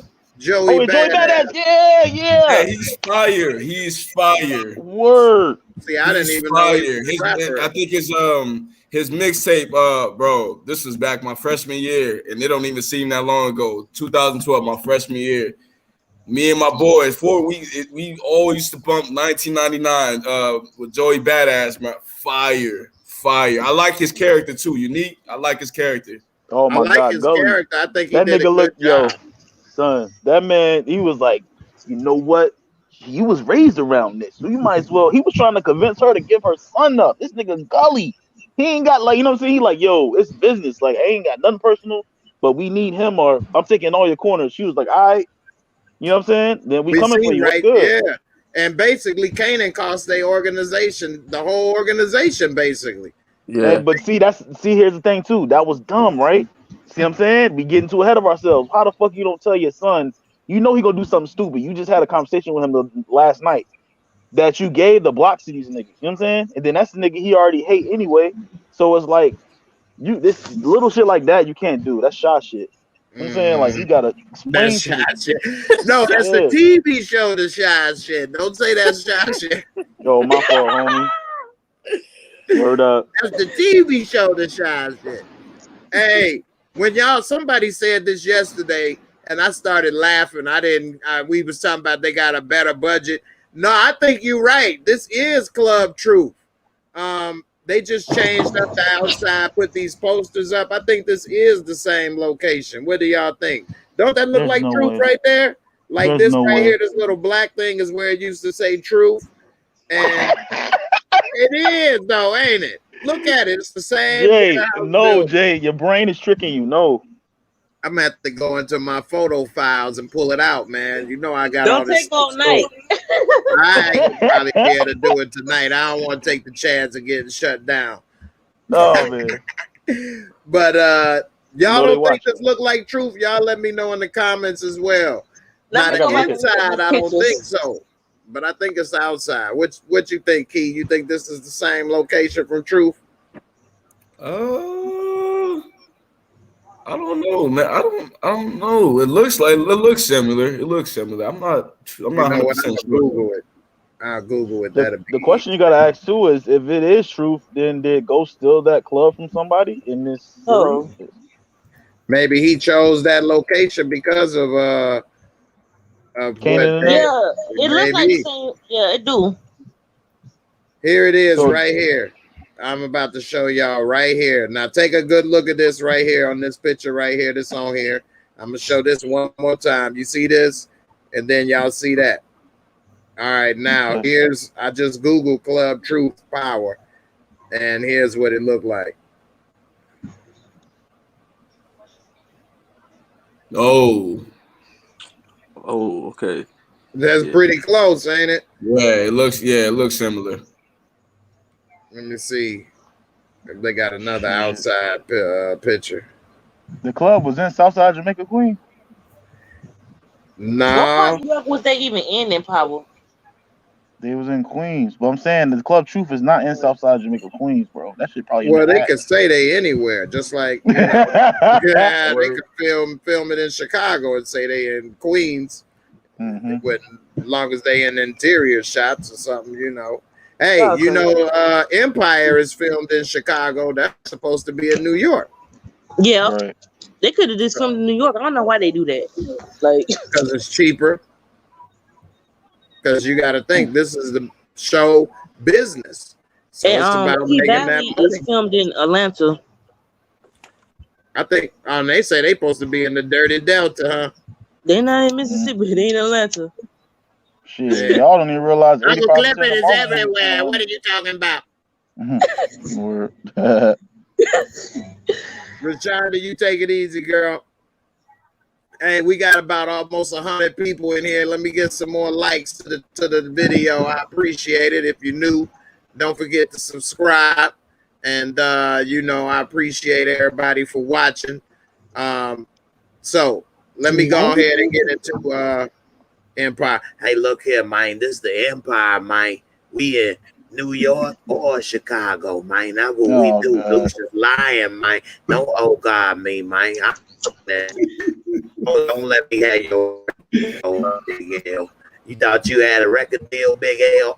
Man. I know you got skills, but I'm Lulu. I know they got Lulu on this show, but I'm the real Lulu. That store started to get bad after a while too. After a It while, got bad quick. Yeah, Right. Empire. I know you said after a while. I'm thinking like, yeah, after the first season, shit. But it didn't take that long. These annoying But ass anyway, sons. Oh my God, they all annoying. boy. So anyway, with this Power Book 3, so I like the nostalgia. I like the arcade, the game, Street Fighter used to be the truth. A lot of this other stuff was pretty cool. They had some things off, like Unique was wearing some Jordan 3s in 91. They didn't have no retros back then. Unless he bought 5 pair or something because he was rich and stocked them up. But anyway, for the most part, they was authentic with the time period and everything like that. So let me ask y'all, I'll start with you, Lawrence. What you like most about that first episode of Power Book 3? And what rating did you give it again? I gave it a 9. Okay, so that's damn near perfect. Yeah, I really think it's a couple intricate parts, that I don't really fuck with. Like, why you didn't tell your son that you gave him the block and then he goes shoot up the whole block and kill the nigga. You know what I'm saying? So that didn't make any sense. But then you're supposed to be a mastermind in the street as a mother in a queen pen. You're supposed to be able to, just not tell him because you don't want a minute, but at the same time, kind of like, I don't know, but like I feel like that was bullshit. They gotta cover one thing I like say that. about that. Remember, she was trying to keep him from the street, so yeah, she didn't want to tell him. Exactly. Right. Yeah, right. But that was cool. And then I liked it. I like the fact that we're just gonna dive in, and and the pace is picking up. Now some of the actors, like the Puerto Rican girl, she was retarded. I don't like the fact that you gotta. Anything. Go ahead. How is he gonna juggle all these characters and they're all in one little circle? Because remember, in the old Power, you had Tommy, Kanan, Tariq, and them had a couple roles, Tasha and Ghost, right? But now you got a lot of characters you're balancing out, and I'm interested to see how it's gonna go going forward. But I do want to see Kanan and like his psychotic ass. I want to see this be entertaining as fuck. Okay, all right, Marissa, what you think about this first episode, and what did you rate it again? Oh, I rated it a 7.5. Okay, and what did you like about this episode so far? Oh, well, I like this. I like it when Kanan beat the dude. Well, young Kanan, when he beat the dude with the batteries. And I like when he killed Buck 20. Okay, I was a little shocked when that happened. I didn't think I would see nobody get killed so fast in the show. I didn't think Buck 20 would die that soon either. I thought, it's gonna be like a build up to their beef. like they fighting over the girl or whatever. But he just killed him the first episode. I mean, we didn't even hear this nigga talk, and he got killed. Right. Nah, but they can't make it him killing somebody over a girl though. That's some. I don't think That's one of the like reasons why though. I believe. No, I don't think so. No, it ain't, bro. I don't think so. Kanan don't love nobody but his mama. I think it is a part of the started out loving people. He didn't start out that girl. But he didn't smoke that dude. He smoked the dude for his mom's business, bro. It's a yeah. True. Oh my god. I agree. I think it's both reasons. I think it's both reasons. I'm with Marissa. That's one of the reasons. I disagree on that. Yeah. All right. I'm actually with Shaq, go ahead. Yeah, I'm actually with Marissa and Jay on this. I thought he did it. I thought he was motivated by a couple of things myself. I rated the same thing as Marissa, and I actually picked the same part as Marissa. Like when young Kanan went back to the park, that's something like my dad would have done. Like look, we going back to that park. So I kind of resonated with that, and only reason I gave it a 7.5 because I got to get into it. You know what I mean? It's been a while since I watched Power, so once I get into it, I'll probably enjoy it more. But that was just the first episode, so that's the only reason I gave it a 7.5.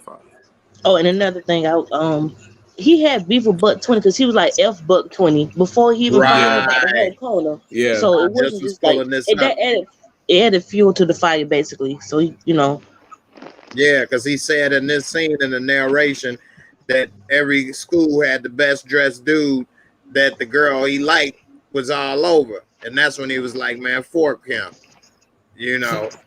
So I think that was a way, and the 8-ball jacket was authentic. If you had the 8-ball jacket, you was doing one, okay? But and the MCM and Gucci, boy. Woo. It's another thing I think it would be dope if it happened. So since all my episodes in the show, it would be good if Kanan and his friends watch the movie Juice. We see them. Yeah, that would be dope. Yeah, did y'all see the scene? Did y'all see the scene where when he shot him, when he shot Buck 20 and Buck 20 grabbed him by his jacket?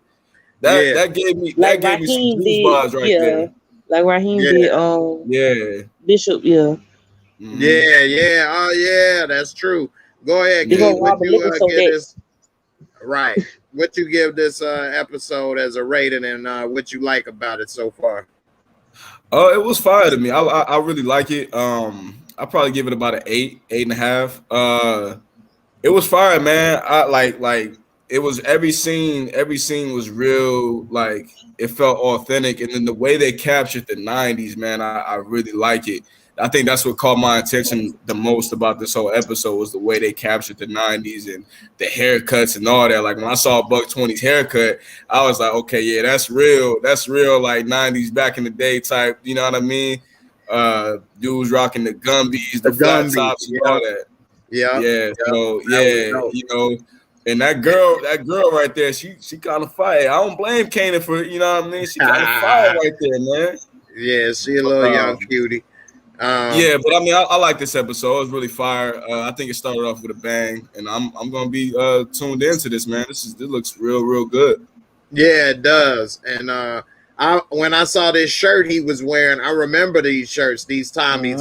That's when I first started rocking Tommies around this time and stuff, and polos and all of that, and the polo jacket. Like everybody was finally starting to really get this stuff around it. Except we didn't button our shirt up to the top like that. That's some new shit. Cali shit. Yeah, that's California new. Type shit. LeBron James and stuff, man. We don't do that. We always left that top button unbuttoned and wore a t-shirt or something, man. Nigga, how can you breathe, my nigga? Like shit. Oh, like a straight jacket, blue jeans straight jacket. But yeah, man, that was definitely fire. I gave it an 8 as well. And I like a lot of those same scenes y'all was talking about. But what really got me into the feel of it was all the nostalgia of everything and the clothes, the music, the cars, all of that stuff. The haircuts, the everything, man. It was just the phone, just so much stuff, the big radio. Yeah, the radio is yeah, it kind of helped me get into the zone of what I was watching. It sold it, you know what I mean? It took you there. Like what helped me in.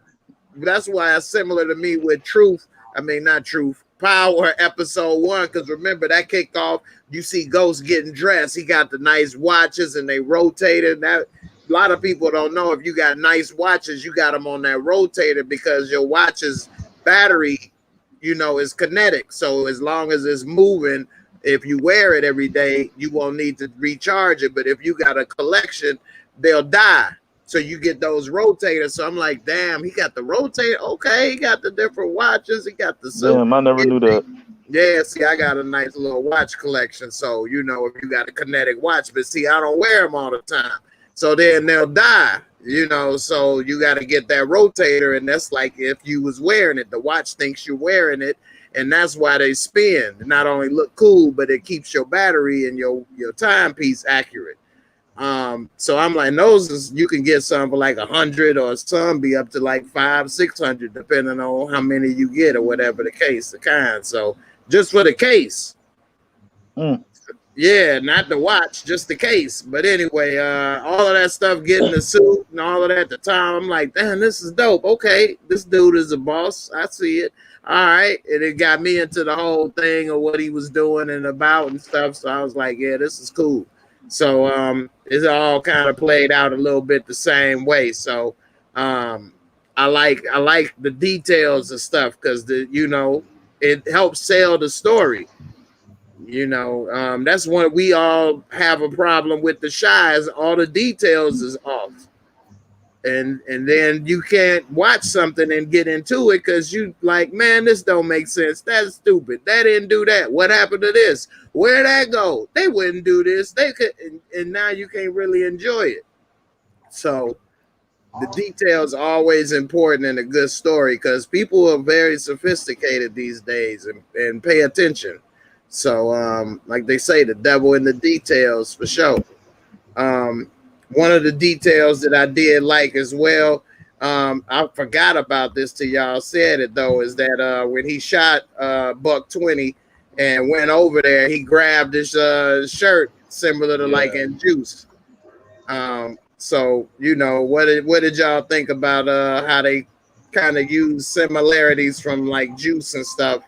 Do you think that was cool or what? I liked it. Juice was shot in New York too, right? Yeah. Oh, yeah. At this exact time period too. But it was really that time period. You know what I mean? So like Juice is a good time capsule movie. I feel like the scene was the way that's what I'm saying. Like it's just a difference. The acting in that scene was superb, man. Like that, I felt bad for the kid. You know what I mean? Like I felt bad for him getting popped. Like, and then Kanan, that's his first kill. So he kind of like connected, like Marissa said last night. He connected to it. You know what I'm saying? Right. So like, it's crazy, but that was superb acting, man. How you looked at him in the eyes and shit. And that was nuts. Yeah. Yeah. And another detail, that car he leaning on was an Acura Legend. Mm-hmm. That's where Acura was dope, way ahead of his time. So if you had that Acura Legend, you was doing one, man. Like these dudes was doing one on the Act Legend. Got the Carhartt coat. That brown coat he wearing, that was like style back then. Like he actually dressing like Q off Juice. Yeah, he is. Yep. And the hairstyle and everything. Look at that, fella. Yep, he sure is. So yeah, he definitely is, man. And so all that stuff, it was really cool, man. I like that a lot, man. Shaq, what you think about this scene right here? Do you think it was a little too soon for him to kill Buck, or you like how it went down, or what you think about this altogether? I was actually surprised, just like a couple of people. Like I didn't think he would kill anybody so quickly either. Yeah, I do think it was also dope, like y'all said, to like the Juice. It's kind of made it seem like I had just recently watched Juice too, so I ain't even noticed that as well. But, yeah, that was real good. And now. One thing I will say, funny part, I don't want to get away from this point, was the last scene when he was shooting the gun with his mom. I'm like, man, how many bullets he got in that gun? That's a baby. You feel me? That thing little as hell too. Probably like 15 in that bitch. Nah, more like 6 or 7. For real? Yeah. Is that a 22? Was that a 22? It didn't look like a 22, but it didn't look like no 9 or something. I don't know. I didn't really focus on it that much, but it didn't look that big. It looked similar to what this dude got. What is his name? I forgot his name. D-Wiz. Okay, D-Wiz. There you go. Yeah, it looks similar to this right here. So that's probably what, like a 380, something like that. That nigga about it, bro. He jumped up like yo. 20, I feel like Buck 20 got killed off too soon. I think so. I was very surprised in the first episode to see somebody get killed that fast too. Going back to what Lauren said last night, the pacing was moving fast. Like this, they wasn't wasting no time on this show. So that was definitely dope. Sally Ann, thank you so much for your support to the channel. I appreciate it. Marissa, you gonna take out Joey Badass? You about to work for Rock? He's from he's from Brooklyn too, so I really like his acting too. Like he's really he has that accent, that strong accent in there too. So he captures. I like his character. I think he's gonna be real interesting. I'm like really excited to watch how his character plays out. Yeah, he definitely got a strong New York accent. That's for sure. And I definitely want to see more of the uncles too, because we didn't really dive into their characters. I'm good so far on them. I'm good. Yeah. I mean, I just don't want this to be there, just to be there. Key. You know what I'm saying? What I said last night, Key. Like, I feel like Kanan, the mom, and Jukebox is all I really care about right now. You know what I'm saying? Yeah. I really don't. And Joy Badass, my fault, unique. That's it. You know what I mean? Like, I'm not really into the brothers like that. They dumbasses. Like, I don't care. You know what I'm saying? I like the brothers. They not. They just there. I mean, it's the first episode. A lot happened, but I think like the younger brother might end up getting killed. Like he already pulling the girl. He's smooth. He kind of the smart one. I think he might end up getting killed in the show, but I'm kind of interested. He was already talking the supreme mathematics with her and stuff. There's a lot of details. Yeah, I like that. And then I know you ain't like old boy that's hungry. He always eating. Yeah, like the older one. Yeah, that dude always eating. Then eat the hospital applesauce. Right. Can't slip on that hospital applesauce. And then you can't trust a nigga that's always hungry. He greedy. I don't trust a nigga that's always hungry, bro. Right. Nah, he eat too much. The fuck, nigga, you just ate. Right. And greedy. That means you're greedy, nigga. Chris P saying who does Jukebox live is with the hungry uncle. I think that's his daughter. Yeah, it is. Word. Yeah. There's like, what happened? He said he got hit in the meat. The guy, but I like him on other show on Ballers. That's the only other show I saw him on. So I think that it's gonna be. I want to see what he does on this show. I like him on this show. I like when he talked to the dog. He's like, "What's up with the mutt?" Dude had a little robo dog with the dog had his back wheels on the damn little tricycle. Little pug. He like, man. That one dog turned into a hot dog in that microwave. Oh man, that was terrible. Hey, yo, a hot that dog. Poor dog. Yeah, that was terrible. Puppy child. Oh, he was in Tales from the Hood 3. What'd you say? He was in Tales from the Hood and Tales from the Hood 3. The dog? Not the dog. Oh. You talking about the uncle? Okay. Yeah. All right. Yeah. I'm about to say what? The dog famous? Y'all crazy. Y'all turned into a hot dog that episode, man. What number you think they put the microwave on? They put it on too high. 100% power. Yeah, when you put your hot dog in too long and then you ain't have no water wrapped in paper towel and it busts open. Got the wrapping in some water and soap and water, paper towel. They put that thing in there on 10 or 2. Goddamn it. How did it catch on fire though? How that shit didn't catch on fire? It was cooking it. Yeah. What's that smell? Did you make a poopy? And then he took the collar off too. I forgot. Yeah, the collar metal. That's so Now dope. that would have made it go on fire or explode. Yeah. If they had that collar on still in that microwave with the metal and all of that. So let me ask y'all this. So we see that they got this character, and it looked like he gonna be in almost every episode. What is his name? Marissa, I know you know the name of this dude. You talking about the light skinned dude? Yeah. Famous.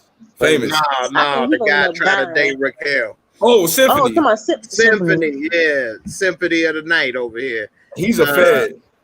Oh, okay, maybe. He's a fed, man. He's a fed. So go ahead and kick it off, Key. What you think about this dude? He ain't no. I don't know, man.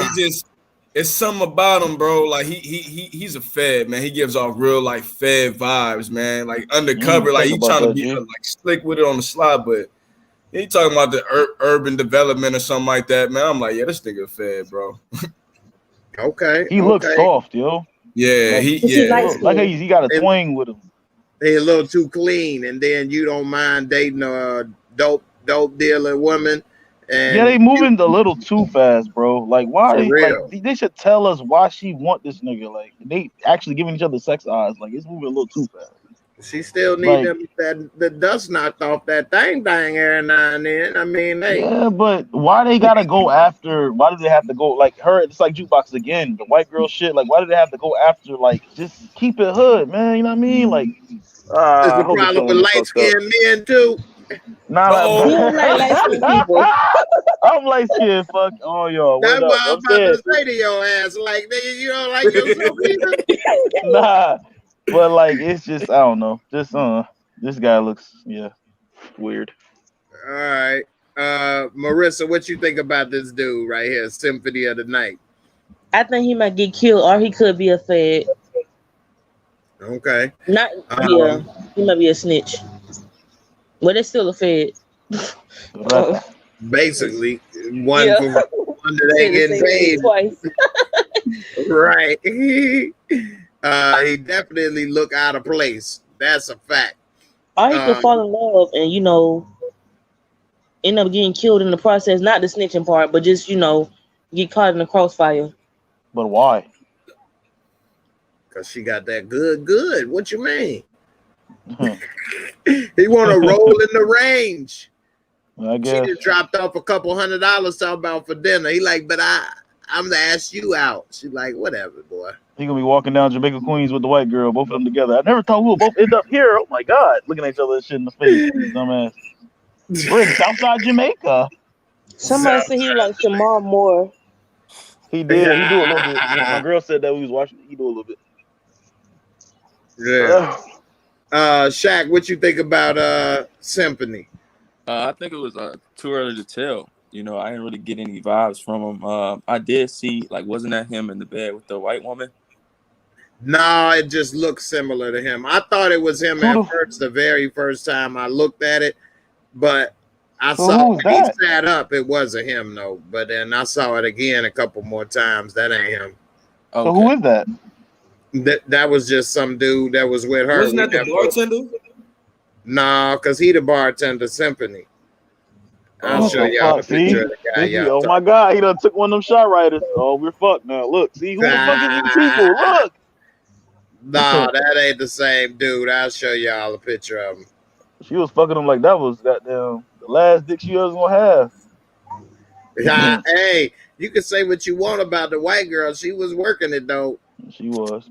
Okay, you even had to admit that. Look at him. He like, come back, my queen.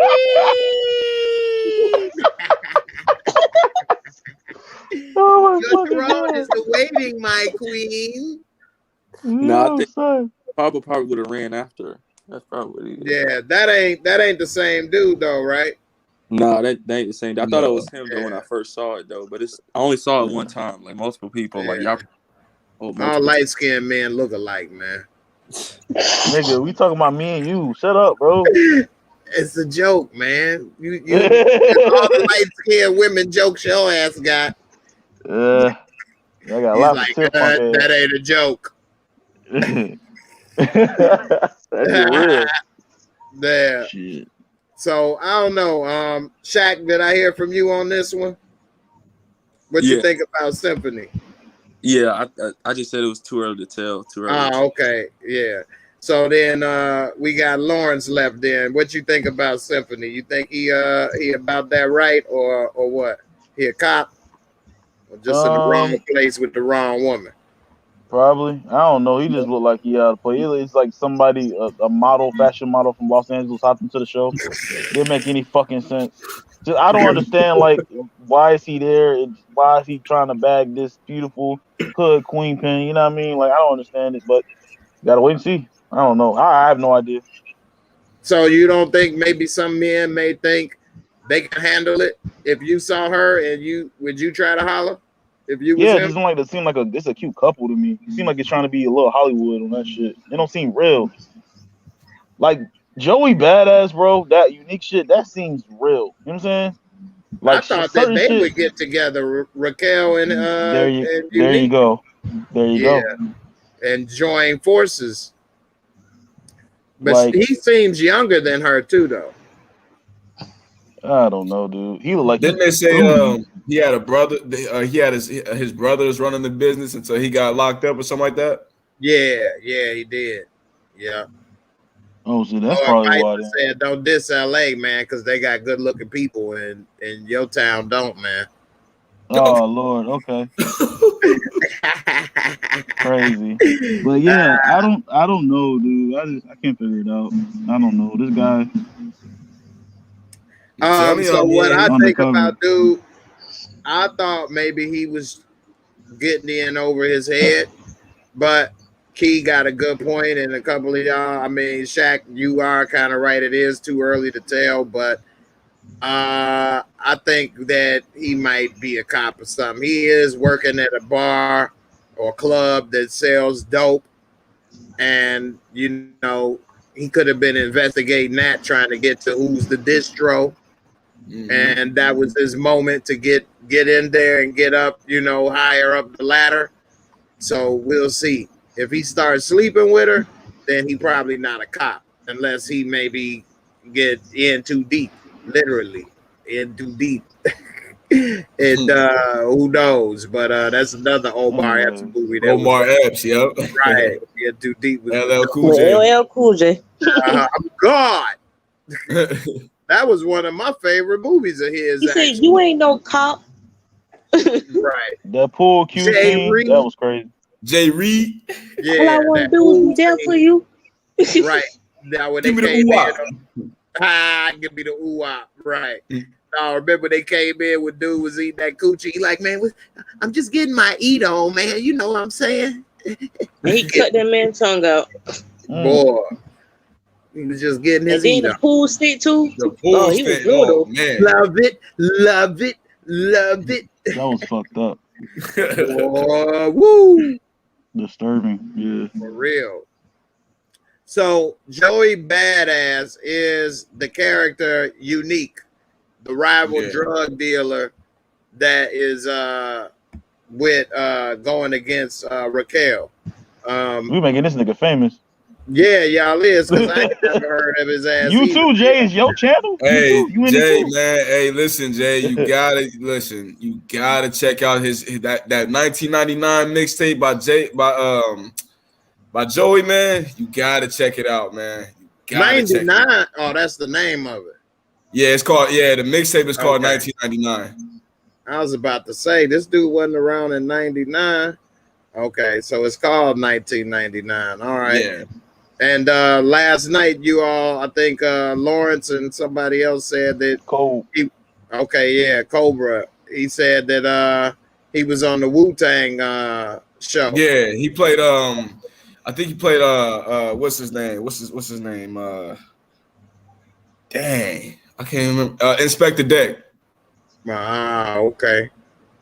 Okay, I was trying to remember his name so I could ask my son if he heard of this dude. My son listened to, of course, more current rap than I do. But I couldn't remember his name. But I do know in this first episode, he got the look down pat, and he did a good job in the small amount of screen time that he had with this character. You know what I mean? And so so far I like it, and it makes me think if she was smart, she would probably be better off trying to get with him and unite the families. Come on, man. Come on, man. Really? Thank you. This simp ass nigga in the bar, like he don't even fit in the 90s. He look like, you know what I'm saying? He like he a fucking modern day like time traveler or some shit from fucking the Power series, the first we ever saw. You know? He don't fit in, bro. He don't fucking fit in. I don't get it. Trouble. You didn't call this dude a time traveler. For real, he don't fit in. He like a damn supermodel from Gap or some shit. Like what the fuck in the 90s in Southside Jamaica, Queens? Just like the fucking white girl, bro. Right, I don't know. Right. That's funny. A couple people said look up his freestyles on YouTube. He's dope, man. He's dope. Okay. Yeah, so Nicole, I don't know if you had just saw it or maybe I'm late on the comment, but yeah, he's unique. He's the rival drug leader. That's him right there that's going against Raquel. And so and Edith Robinson said he just won an Oscar for that Netflix film he was in. Wow. I see why. He's good. He can act. Yeah, he's good. I see why. I'm dead ass. Like I said last night, he's good as fuck. Me and Cope said that. That nigga can act, bro. I wonder what y'all gonna say about my acting debut, man. Y'all gonna tear me up. CJ, I'm gonna be trying to say some shit. Actually, the performance was dry. I looked it up, Googled it, okay? It was written not by Jay. Jay didn't write it. CJ's a funny ass guy, bro. For real. He's a funny guy, man. Yeah, CJ's something else, man. Yeah, he mean well. What you was gonna say, Shaq? No, I'm just talking about CJ. Yeah. Funny thing about CJ is he's very critical, but then whenever he get on, he don't, he's shy. Like you can't be ready to dish it and then be worried, and not that he worried, but he be shy and stuff. So anyway, he funny, man. CJ all right, man. CJ screen time. He ain't even here. Hold on, man. I know, right? Of all the times he ain't here. I guess he had another. Marissa made him feel good last night. Laughed hard as hell at his little joke. She was gut busted. Oh God. She was rolling. Marissa laughed at his co-host. Y'all was talking about Cobra. I think that's what they was talking about with Cobra. Yeah, because Cobra kept saying my co-host, and he was like, "You didn't use that line up," because he kept saying it. Oh CJ Lord, was a mess, man. When was this? Last night. Yeah, so for those who don't know and is watching, after every episode, it airs at 12 midnight on the app. So at about 1 o'clock to 1:15, I go live and talk about it, first reaction. So if you are watching it at midnight or whatever, and you want to check out what people think after the episode, I normally go live at around 1:15 or so, and we talk about the episode first reaction. So that's what we did last night or this morning, and so that's what we was talking about. So if you look on my channel and you see in the playlist, it'll say first reaction. That's normally at like 1 a.m., 2 in the morning or something. So anyway, people be funny. Got a lot to say, man, especially so early. So check it out. What's up? Do you remember in Power the season, the first season of Power? Series. When he said Kanan told Tariq, like, if you're a real killer, you kill somebody that you love. So I'm wondering who he gonna kill that he loved in this season right here, or like in the series of this Power Book 3. You know, that's a good one right there, man. Let's go ahead and rotate that question right quick. Since you asked it, you tell me. Since we already know pretty much who he loves in this story, who do you think he may kill, or who he least cares about in this story? What do you think may happen? Who he may kill? Do you think it'd be his friend Famous? Do you think that girl we saw in the preview, that girl trying to ask him that he had something to do with Papa and Buck 20? Yeah. Is it gonna be somebody? Well, we know he ain't gonna kill his mama. He ain't. Ooh, that'll be heavy though. That would really be heavy. I definitely could. I probably put 100% he don't kill his mama though. I damn sure would almost put 100% he don't kill Jukebox Daddy. He might get to his other uncle Lulu, but it would have to be some serious. Of course, it's got to be really serious, but I don't know. So I was just putting out the names of some of the people who he might kill, or his boy that went there and bust the guns with him. What's his name again? Puerto Rican dude or no. D-Wiz. Marissa, girl, you got that fresh brain. I just try to remember everything. Hey, you doing women good, smarter man. than men. That's what they say. Yeah. So go ahead. You let me know, and y'all in the comments, go ahead and say who y'all think as well, and I'll put it on the screen.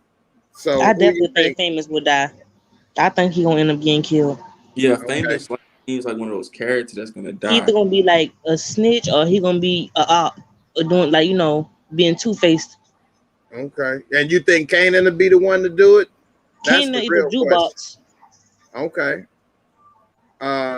Lawrence, you still thinking on it, or who you think? I really think.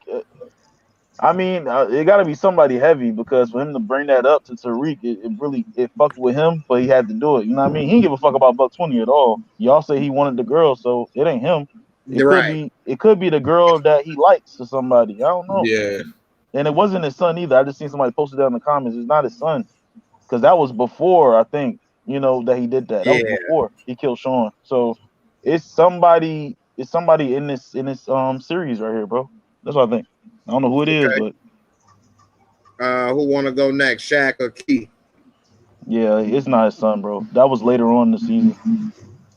Okay. Yeah, I'll basically say what Lawrence said. Like I said earlier, it's too early right now. I can see Famous dying. I'm not sure if it's by Kanan though.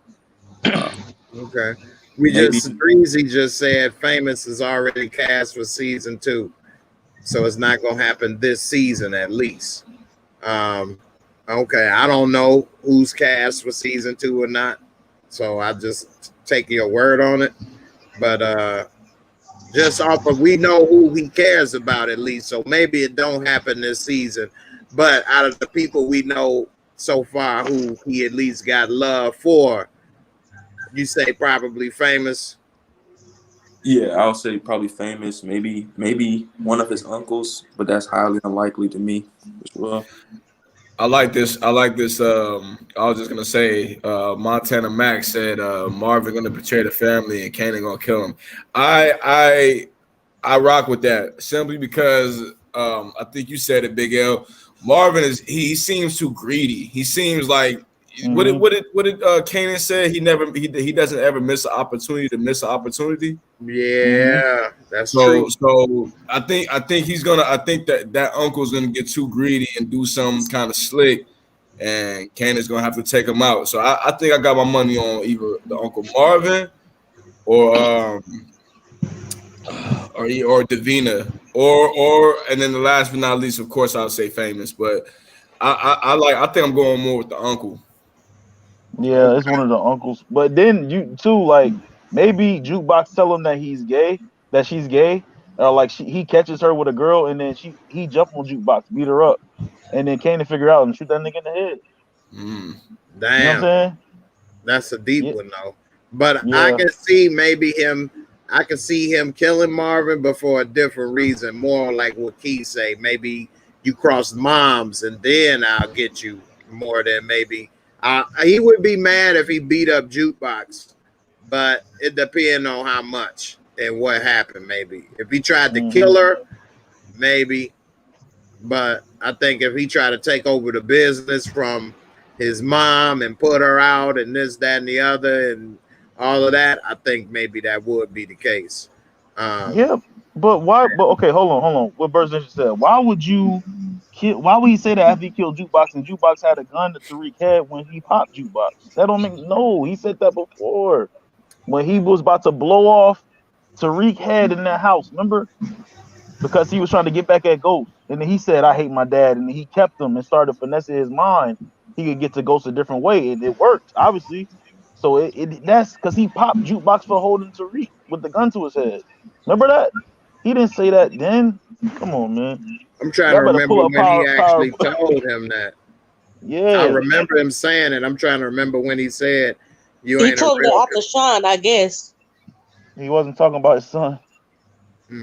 Hey, shout out to Birds Nation, though, man, for the support to the channel, man. I appreciate it.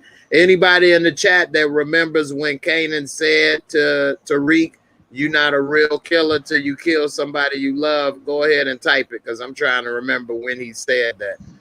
I sure can't remember. I can't remember either. I remember him saying that, but I can't remember when. If you say it, then I'll probably remember it, though. Yeah.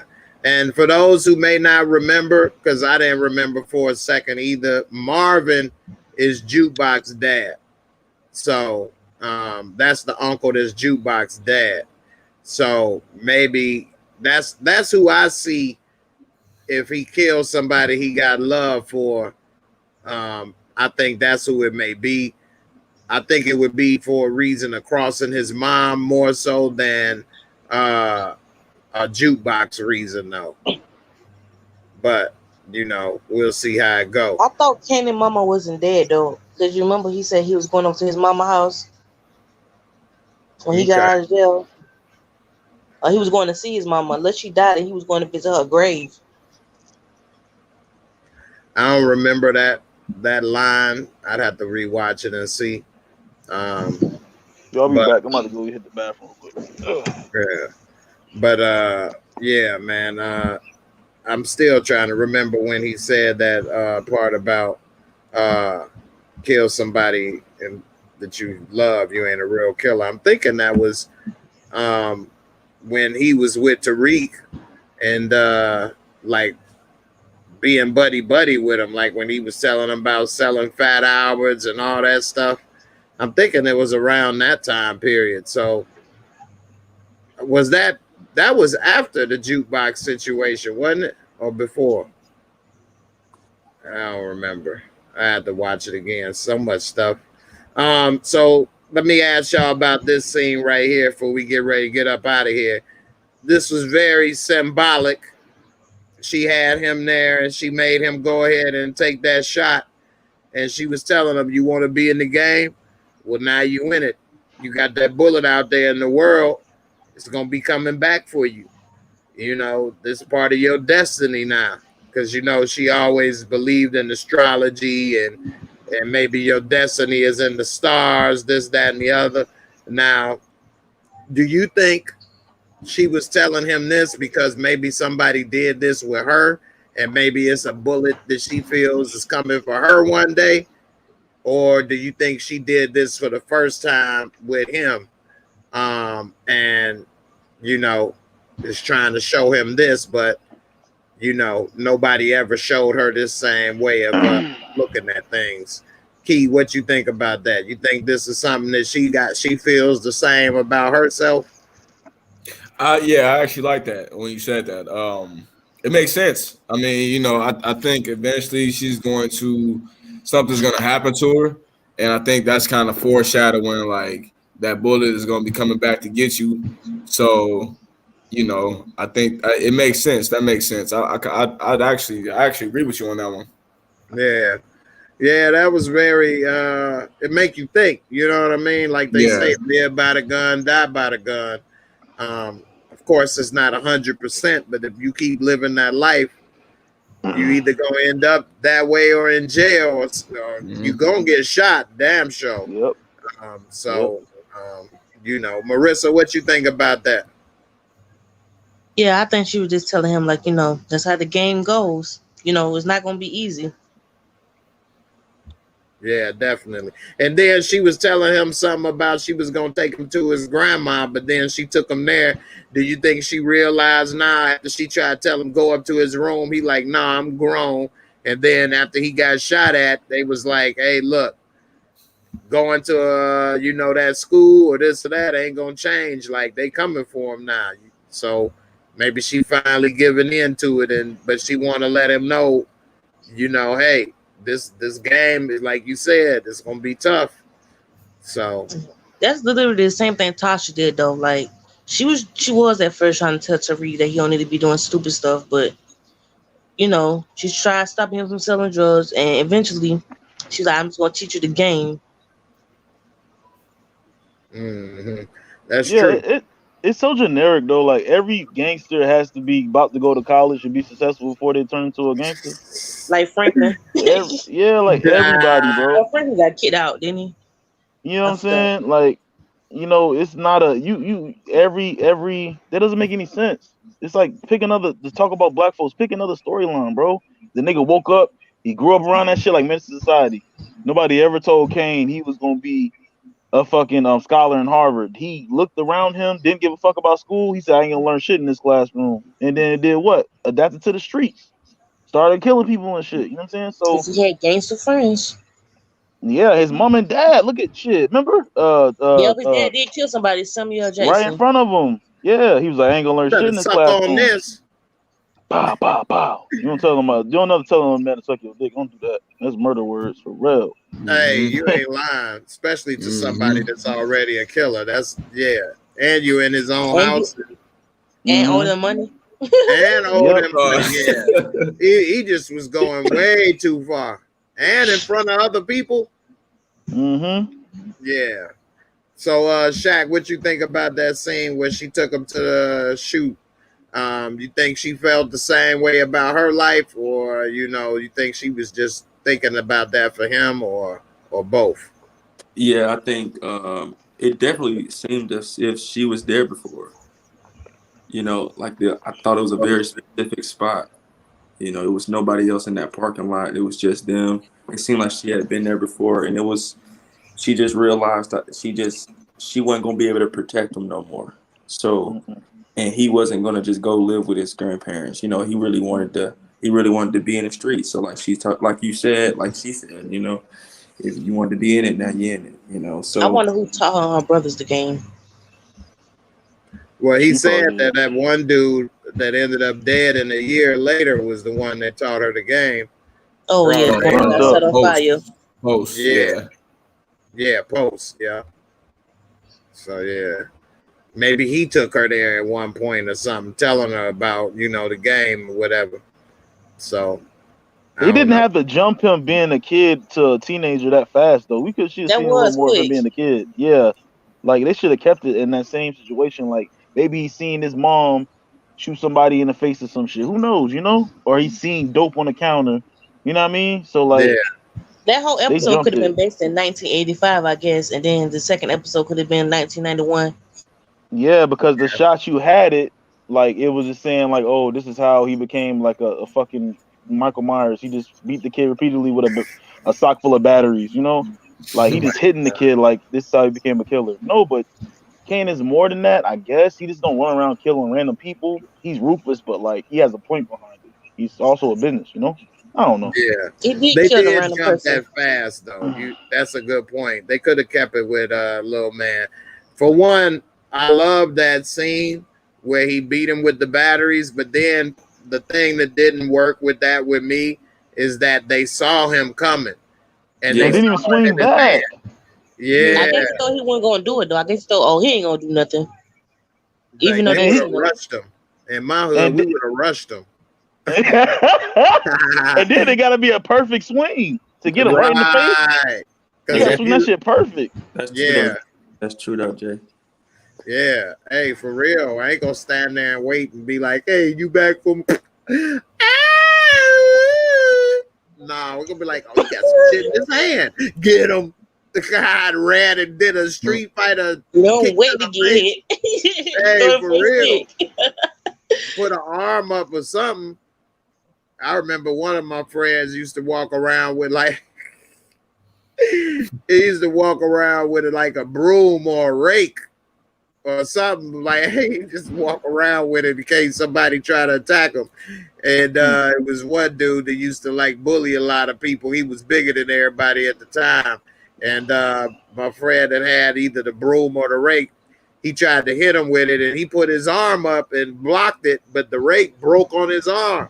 And then after that, he kicked his ass, and that was messed up. And he had a little big, knot on his arm, but he blocked it. So it wasn't like he got a full contact hit upside his head to, stop it. And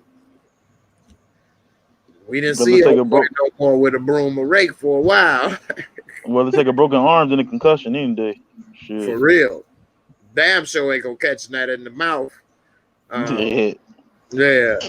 Birds Nation say it was season 5, episode 8. Kanan already killed his son and Jukebox when he told Tariq that.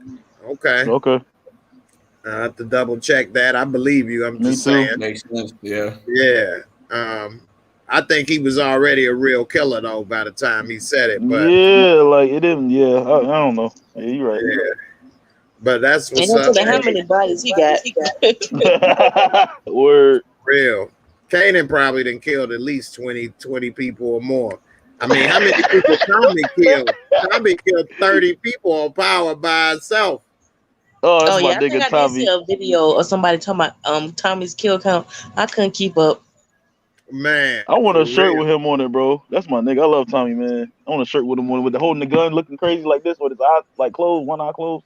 I'm gonna have to make one. I made a shirt with Ghost and Tommy. I can't wait to see how he's gonna be without Ghost. Yeah, my girl want a Ghost shirt. Yeah, I got the shirt, but anyway. I don't fuck with Ghost because Ghost was sneaky, bro. I don't want no Ghost shirt. My girl, she like that mischievous shit. I'm more like an out loud nigga like Tommy. That's more me. You know what I'm saying? She like the planning and plotting. You know what I mean? So yeah, I'm not. Yeah, speaking I like that. I'm gonna shoot you. Ghost and Tommy. Yeah, before this episode came on, they've been on the marathon for Power. And so the very last episode when it showed Ghost and Tommy and Angie in school, it was 1996. Yeah, I remember that little clip that got posted. Yeah. So this is only 91. So that's 5 years later. So they about 5 years younger than Kanan. So yeah, and they wasn't like seniors in high school, so they may be even 6 or 7 years younger than Kanan. Kanan could. It's my fault. No, I hope they still keep that. Like, I hope we still get to see young Ghost and Tommy. That'll be fire. And Tasha. Yeah. Who cares about Tasha? It's a part of the story, G. But we ain't gonna see Tasha till Ghost is already kind of grown though. Because then he married her, remember? And he was older than her too, I believe. Remember? Yeah, he older than her too, yeah. So yeah, we wouldn't see Tasha till later in the story. He'd be at least in his 20s. Because the kids, we don't know how long they was together before the kids, but he was driving and had the dope and all of this and that. So it would be at least in the 2000s. So we'll see. And Kanan in jail then, so. Yeah. And for those who talking about Tommy book 4, that has been announced to come out in January. So yeah. I'll definitely be able to see that. Yeah, definitely. I'm looking forward to seeing how that goes. So far, I'm happy with this book 3. I'm gonna ask y'all this last question before we go. So, Lawrence, what do you think is gonna happen in the next episode for book 3? We already saw that Omar Epps is rooting for Unique to come out on top. Is other drama to be going on with the family? What do you think is gonna happen with the next episode? Shit, if you got the cop on Unique side, that's gonna be terrible. You know what I'm saying? So it's gonna be a lot of bodies dropping, more murder. It's fast paced shit. We know the pace is on. You know what I mean? So it's not gonna make any sense just to expect anything else. It's gonna be just murder, murder, murder. How many bodies Kanan gonna catch this year? So you know that's just the best I can think about. I ain't even realized that. Damn, I gotta watch that trailer over. He on Unique side, the cop. Yeah, he's on the side. Whoa. He said it can only be one king, and I'm rooting for you to come out on top. That's crazy. So yeah, that's gonna be I think it's gonna be a bunch of drama. I mean, the story now. Here's the thing: the story aspect can still sell. I hope they don't get lost in action like the fucking Fast series. You know what I'm saying? I hope they don't get lost in action. I hope they keep a broad story. You feel me? Yeah, the Fast series went so far out of the way. These dudes were street racers, not the international spies taking down terrorism rings and submarines and shit like that. Yeah, that went way all out of the way from the story of street racers. That's what I hope don't happen in this. You just be like, oh, okay, this scene sucked. This act, you know what I'm saying? This dialogue sucked, but Kanan shot somebody in the back of the head, so we're happy. No, my nigga, like we want to see good storylines and shit. You know, that make no sense. Okay. But yeah, that's what I think. Yeah. All right, Key, what you think about this one? I think the next one is gonna be a build up. I think they started off on fire, so this next one might be a little build up episode. I'm anxious to see what this detective is looking like, man. He's already crooked, man, with what he said to Unique. So I'm trying to see how this is gonna. I really am interested in how this is gonna play out, man. I think my eyes are really gonna be on that detective. And then that guy that was at the dinner with Rock. I want to see what part he ends up playing in this too. Chris like I said, man, clap Rock's cheeks. Think Symphony of the Night really like her, or is he a snitch like you said, a cop? I don't know, man. That cop is giving me Fed vibes, man. I can't get with it, man. Not yet. I can't get with it yet. Okay, that makes sense. So Shaq, what you think about this next episode? What do you want to see or expect? I actually have not seen the preview or have read the description of it, so I have no idea. Oh, okay. It is interesting how the detective is on a Unique side. I was kind of surprised when I just heard it though. Yeah, and he was actually talking to Unique when he was saying that. Mm-hmm. And then that kind of make me think also, like when that white cop woman was there, he is automatically telling her the gun is already in the ocean. Basically, don't go looking for it because he want Unique and his people to be covered in a way. So yeah, that's interesting. You think we gonna see Kanan start getting deeper into the game now that she didn't embrace that he wants to be, a killer in all of this? Yeah, I think so. If you're gonna put that scene in there where she said, if you're in the if you want to be in the game, you're in it. Why not? So I think we're definitely gonna see that.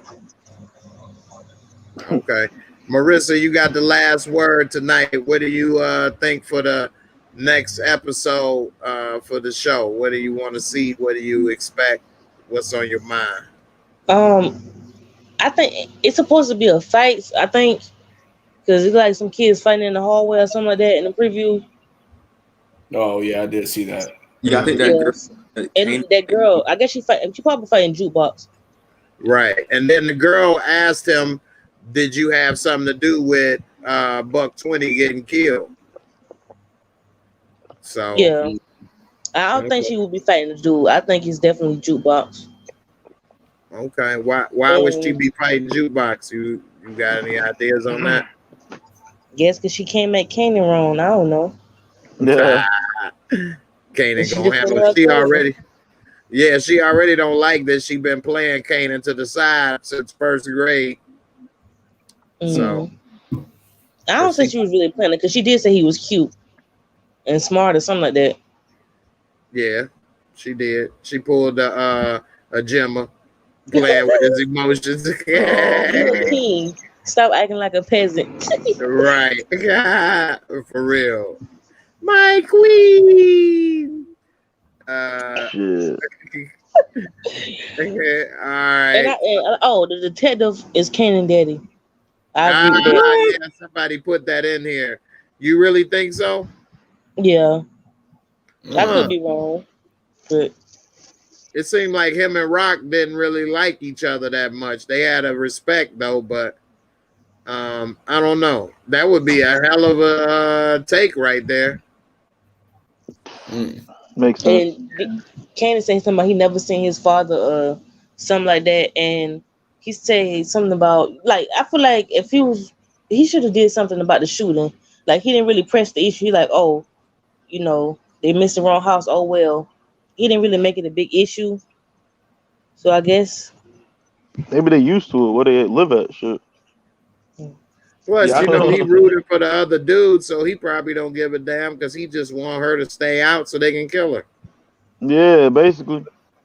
Yeah. But like this really proved that NYPD cops are fucking crooked, bro. This is crazy. Yep. Like, dude, come on, man. Yeah, I just saw American Gangster again. They said Frank Lucas helped take down 3/4 of the whole drug task force. 3/4. That means 3 out of every 4 was crooked. Damn. That's damn near the whole department. But he's still a ratted though. You can't. I don't care if you snitch on cops. You still a snitch, bro. You supposed to be you know what I'm saying? Like, nah. That's what people got problems with him. You know what I'm saying? He an original gangster because he's not, and he's not. Nah, he's still snitch, bro.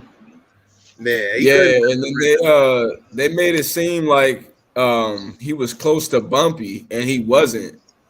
Yeah, he wasn't, because I think Bumpy's wife had actually came out and made a video and was like, yeah, like he wasn't sleeping on the couches and all that. Like it wasn't like how they made the movie out or how he was even in real life. So yeah, I don't know, man. That dude, I don't know, man. His story is kind of fuzzy to me. That works. Yeah, he was the driver, Funny indeed. but maybe not that long was he the driver type stuff. Yeah.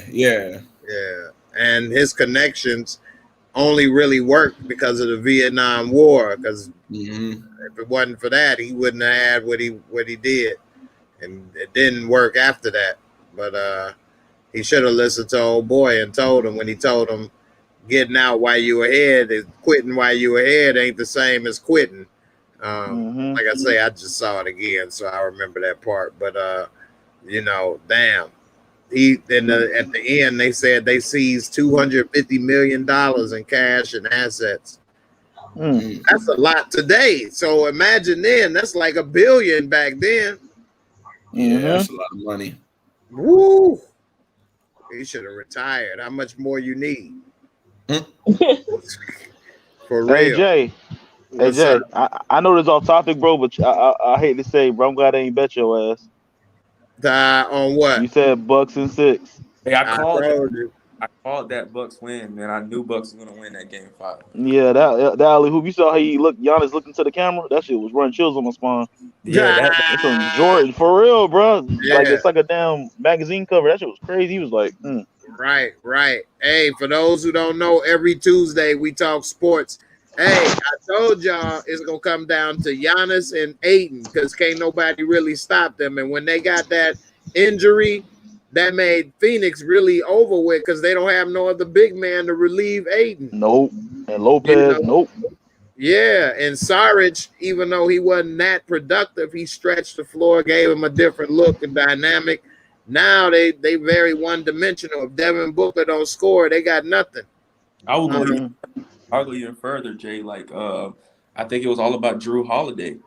Yeah. It was time for him to have a big game, and he finally had that big game. And Giannis, for the first time in this series, Giannis, Chris Middleton, and Drew Holiday all had big-time games. It was over. It was over. Yeah, Drew Holiday finally know how to play against Chris Paul now because with his height and his size, he feel confident in bodying him, taking the shot over him, all of that. So now Chris Paul becoming a liability on defense, kind of. Everybody was going at him. And whenever he off the floor, their offense is dead. So what y'all say, Bucks wrap up? Tuesday? I think so. I still think Phoenix is gonna come with all they got to not lose this game because it still was a close game too. Yeah, it was real. Yeah, it still was only a 4-point game. So, woo. But it's in Milwaukee, bro. Milwaukee is good at home.